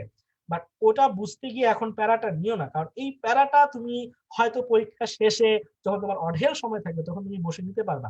বাট আমি তোমাদের এই প্যারাটা, যেটা এখন তোমাদের দিয়ে খুব একটা উপকার হবে না, তুমি ওইটা এখন প্যারাটা তোমাদের দিতে চাচ্ছি না। তুমি যদি এটা অনেক বুঝো, সাপোজ সময়গুলো তোমাকে সবগুলো আমি বোঝাই, তুমি বড় জোর 1 মার্কের জন্য কোন একটা কিছু বোঝার মানে স্টেপ নিচ্ছ, রাইট? সো এই সময়ে আমি গুড আইডিয়া মনে করতেছি না যে সংজ্ঞাগুলো নিয়ে বোঝা। সংজ্ঞার মধ্যে অনেক কমপ্লেক্স বিষয় আছে এবং চাইলে এক একটা সংজ্ঞা নিয়ে মোটামুটি 10 মিনিট 15 মিনিট করে আলোচনা করা যাবে। সো লেস সাইড, আমরা এটাকে সাইডে অ্যাপার্ট করে রাখি। জাস্ট আমরা ট্রিভিয়াল যে ভ্যালুস গুলা সেগুলো মুখস্থ রেখে আমরা সংজ্ঞাগুলো ব্যবহার করি। বাট আর কোনো কিছু এখন আমাদের করাটা বুদ্ধিমানের কাজ হবে না। সো এইটুকুই আমি আপাতত সাজেশন দিচ্ছি। আর তাছাড়া ওটা বোঝানোর মতো পর্যাপ্ত সময় আমাদের না এখন হবে না। ঠিক আছে? সো আশা করি যে প্রশ্নটা করেছো সে মেন্টালি স্যাটিসফাই হতে পারছো যে কেন আমি জিনিসটাকে তোমাদের এখন এক্সপ্লেন করছি না। আর কোনো প্রশ্ন আছে দীপন তীব্রতা ছাড়া? স্ক্রু গজ জিনিসটা যদি একটু শর্টলি বলতেন। স্ক্রু গজ জিনিসটা শর্টলি বলি। স্ক্রু গজ হচ্ছে সিম্পলি একটা বোতলের মুখা চিন্তা করো, যেটা মধ্যে খুব সূক্ষ্ম প্যাচ থাকে। বোতলের মধ্যে অনেক বড় বড় প্যাচ থাকে, স্ক্রু গজের মধ্যে প্যাচগুলো থাকে খুবই সূক্ষ্ম, এবং ওইটা এমন ভাবে তৈরি করা হয় যে ওই বৃত্তাকার স্কেলটাকে সম্পূর্ণ একবার প্যাচ দিলে, মানে একবার ঘুরে আসলে, মানে তার মধ্যে 100টা ভাগ থাকবে, মানে 100টা ভাগ ঘুরে আসলে স্কেলটা ঠিক 1 মিলিমিটার সামনের দিকে বের হয়ে আসবে, অথবা টাইট দেওয়ার চেষ্টা করলে 1 মিলিমিটার ভেতরের দিকে ঢুকে যাবে। সো যখন তুমি স্কেলটাকে, বৃত্তাকার স্কেলটাকে ঘোরাবা, ওর মধ্যে যেহেতু ভাগ সংখ্যা দাগ কাটা আছে, তোমার কাছে যেহেতু এই হিসাবটা আছে, ইনফরমেশনটা আছে যে 100 ভাগ ঘুরে আসলে 1 মিলিমিটার স্কেলটা রৈখিক স্কেল বরাবর সামনে পেছনে যায়, সেহেতু 1 ভাগ গেলে ওই 1 মিলিমিটার 100 ভাগের 1 ভাগ যাবে, মানে সেটা হচ্ছে 0.01 মিলিমিটার এই ক্ষেত্রে। এবং এই জিনিসটা জানার কারণে তোমাকে যদি এখন তুমি বৃত্তাকার স্কেলটা যত খুশি পেঁচাও, পেঁচায় সামনে পেছনে যেই পজিশনেই রাখো না কেন, তুমি প্রতি যে কোনো দুইটা মিলিমিটারের মাঝামাঝি জায়গায়, মানে মনে করো 5 মিলিমিটার 6 মিলিমিটার মাঝামাঝি আছে স্কেলটা, তো মাঝামাঝি বৃত্তাকার স্কেলটা কোথায় আছে সেটা তুমি ডাইরেক্ট বলে দিতে পারবা যে ওখানে কত নাম্বার দাগের সাথে বৃত্তাকার স্কেলটা, বৃত্তাকার স্কেলে কত নম্বর দাগটা রৈখিক স্কেলের সোজা দাগটার সাথে মিলে গেছে, সেটা দিয়ে তুমি ডাইরেক্ট বলতে পারবা তুমি ওই ভগ্নাংশটুকু, মানে মিলিমিটারের মাঝামাঝি কোন জায়গাতে আছো, সেটা 2 দশমিকের পরে 2 ঘর পর্যন্ত মিলিমিটারের সূক্ষ্মতার সাহায্যে বলতে পারবা। আর ওর আগে যে পরিমাণটা আছে সেটা ঠিক তুমি খালি চোখে বলতে পারবা। যেমন আমরা এখানে যে উদাহরণটা দেখেছিলাম যে আমাদের বৃত্তাকার স্কেলটা 12 মিলিমিটারের বাইরে চলে গিয়েছিল। সো 12 মিলিমিটার যে এটা, সেটা দেখার জন্য আমরা জাস্ট চোখের সাহায্য নিয়েছি। বাট 12 মিলিমিটারের পরে যে সামান্য একটু গিয়েছে সেটা খালি চোখে মাপা যায় না বলে সেটার জন্য আমরা বৃত্তাকার স্কেলের সাহায্য নিয়েছি, এবং ভাগ সংখ্যার সাথে ওই যে লঘিষ্ঠ গণন মানে এলসি আমরা গুণ দিয়েছি। তো এইভাবে আমরা টোটাল ব্যাস পেয়ে গেছি, d is equal to l plus c into lc। ঠিক আছে? সো আই হোপ যে একটু মনোযোগ দিলে, যারা জাস্ট অ্যাটলিস্ট সামান্য মনোযোগও দিয়েছে, তাদের কারো এখানে বুঝতে কোনো সমস্যা থাকার কথা না। বাট এরপরেও যদি না বোঝো, ওই যেটা বললাম যে রেকর্ডেড ক্লাস তো আছেই, that will helps you. So that's it. So হ্যাঁ, এই ছিল। হ্যাঁ জি বলো। আচ্ছা। হ্যাঁ, এই পর্যন্ত। আর অনেকে প্রশ্ন করছে নোট কখন, নোটটা আপনারা ইনশাল্লাহ 24 ঘন্টার মধ্যে ওয়েবসাইটে এই রেকর্ডেড ক্লাস আর হচ্ছে নোটটা আপলোড হয়ে যাবে, এবং হচ্ছে মানে সিলেক্টেড সহ, যেটা আপনার নাম হয় যে কোনো টাইমে, এবং লাইফ টাইম এক্সেস থাকবে। আর এবং 95%-এরই মানে ক্লাসটা স্যাটিসফাইড। আর থ্যাংক ইউ ভাই, অনেক সুন্দর করে বুঝিয়েছেন ক্লাসটা। আর এই চ্যাপ্টারটা আসলে আমি যখন মানে 9-10-এ ছিলাম, আমিও এই চ্যাপ্টারটা পড়ি নাই। আমার কাছে অনেক ভয় লেগেছিল, কারণ আমাকে কেউ পড়ায়নি ঠিক মতো। কিন্তু আজকে ক্লাসে দেখে মনে হচ্ছিল যে আজ থেকে 2 বছর আগে যদি আমাকে এভাবে একটা সুন্দর মতো পড়াতো, তাহলে হয়তো আমার জন্য আরো আরো বেটার হতো, আরো আরো ভালো করতে পারতাম।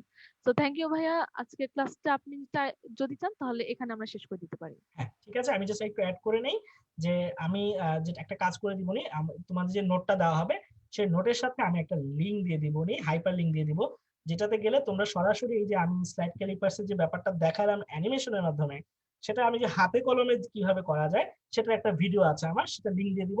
ওই ভিডিওটাও দেখলেও তোমাদের আরো ইজি বোঝা যাবে, যাদের হয়তো এখানে বুঝতে সমস্যা হচ্ছে ওই ভিডিওটা তোমরা দেখলে আশা করি আর কোনো প্রবলেমই থাকবে না। সো এই ছিল তোমাদের এই চ্যাপ্টারের ওভারঅল আলোচনা। আমি এখন ফিনিশিং কথাবার্তাগুলো বলতেছি। এই চ্যাপ্টারের মূল প্রায়োরিটি রাখবা এমসিকিউতে, আমি আবারও বলতেছি, কারণ এই চ্যাপ্টারে প্রচুর পরিমাণে ট্রিভিয়াল ইনফরমেশন বেসড এমসিকিউ হবে। কোন বিজ্ঞানী কত সালে কি করেছে, কোন বিজ্ঞানী কিসের আবিষ্কারক, এগুলা কিন্তু কোনো কনসেপ্ট থিওরি দিয়ে তুমি কোনোদিন বুঝতে পারবা না। এটার জন্য ডেফিনেটলি তুমি হার্ড এন্ড সোল দাগায় দাগায় পড়বা, পুরো লাইন বাই লাইন এই চ্যাপ্টার দাগায় দাগায় পড়বা যে কোথায় কি আছে। আর হচ্ছে যে স্ক্রু গজ এবং স্লাইড ক্যালিপার্স এর যে এমসিকিউ সেটাই পাবা। এমসিকিউ আসলে স্ক্রু গজ সার্ভিস সময় দেয় না, মানে এটা একটু মেসি হয়ে যায় তো এই কারণে। বাট এই হচ্ছে বিষয়, এমসিকিউ কোনো চ্যাপ্টারের জন্য বিন্দু মাত্র ছাড় দিবা না। নেক্সট ক্লাস থেকে এমসিকিউ নিয়ে কথা বলবো না, এই জন্য একবারে বলে দিচ্ছি, জাস্ট রুলস দেখাবো। সো আগামী নেক্সট ক্লাসে যেটা হচ্ছে যে তোমাদেরকে আমি চ্যাপ্টার 2 নিয়ে কথা বলবো। তোমরা জানো যে আমার SSC physics full course, ten min school চ্যানেলে এসএসসি ফিজিক্স ফুল কোর্সের এই 5টা চ্যাপ্টারই আসলে রেকর্ডেড, মানে একদম ফুল কোর্স হিসেবে দেওয়া আছে, যেখানে তুমি 100% কনসেপ্ট পেয়ে যাবা।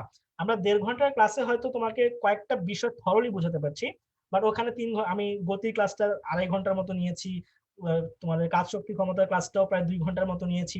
ওখানে একদম এ টু জেড আমি বেসিক কনসেপ্টটা বুঝিয়েছি। সো ওই ক্লাসগুলো যদি তোমরা দেখো তাহলে যেটা হবে, ওই ক্লাসগুলো দেখে যদি ক্লাস করতে আসো তাহলে আমার কথাগুলো খুব চট করে মাথার মধ্যে ঢুকবে, চট করে রিলেট করতে পারবা। সো তোমরা সবাই আমাদের ইউটিউব চ্যানেল, টেনমিন স্কুলের যে ইউটিউব চ্যানেল আছে, অফিসিয়াল ইউটিউব চ্যানেল, সেখানে গেলে টেনমিন স্কুল ক্লাস 1 to 12, সেখানে দেখবে এসএসসি ফিজিক্স ফুল কোর্সে একটা ক্লাস আছে।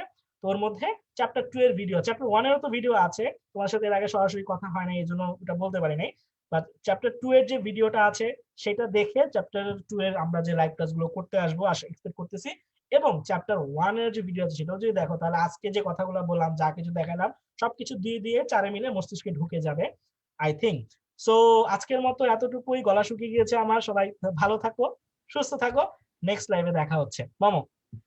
হ্যাঁ, থ্যাংক ইউ ভাই আপনাকে, আপনার ক্লাস সুন্দর মতো নেওয়ার জন্য। আর সবাইকে আমন্ত্রণ জানাচ্ছি নেক্সট লাইভে থাকার জন্য। আর সবাইকে আমাদের সাথে থাকার জন্য ধন্যবাদ। Thank you so much. আসসালামু আলাইকুম। টাটা।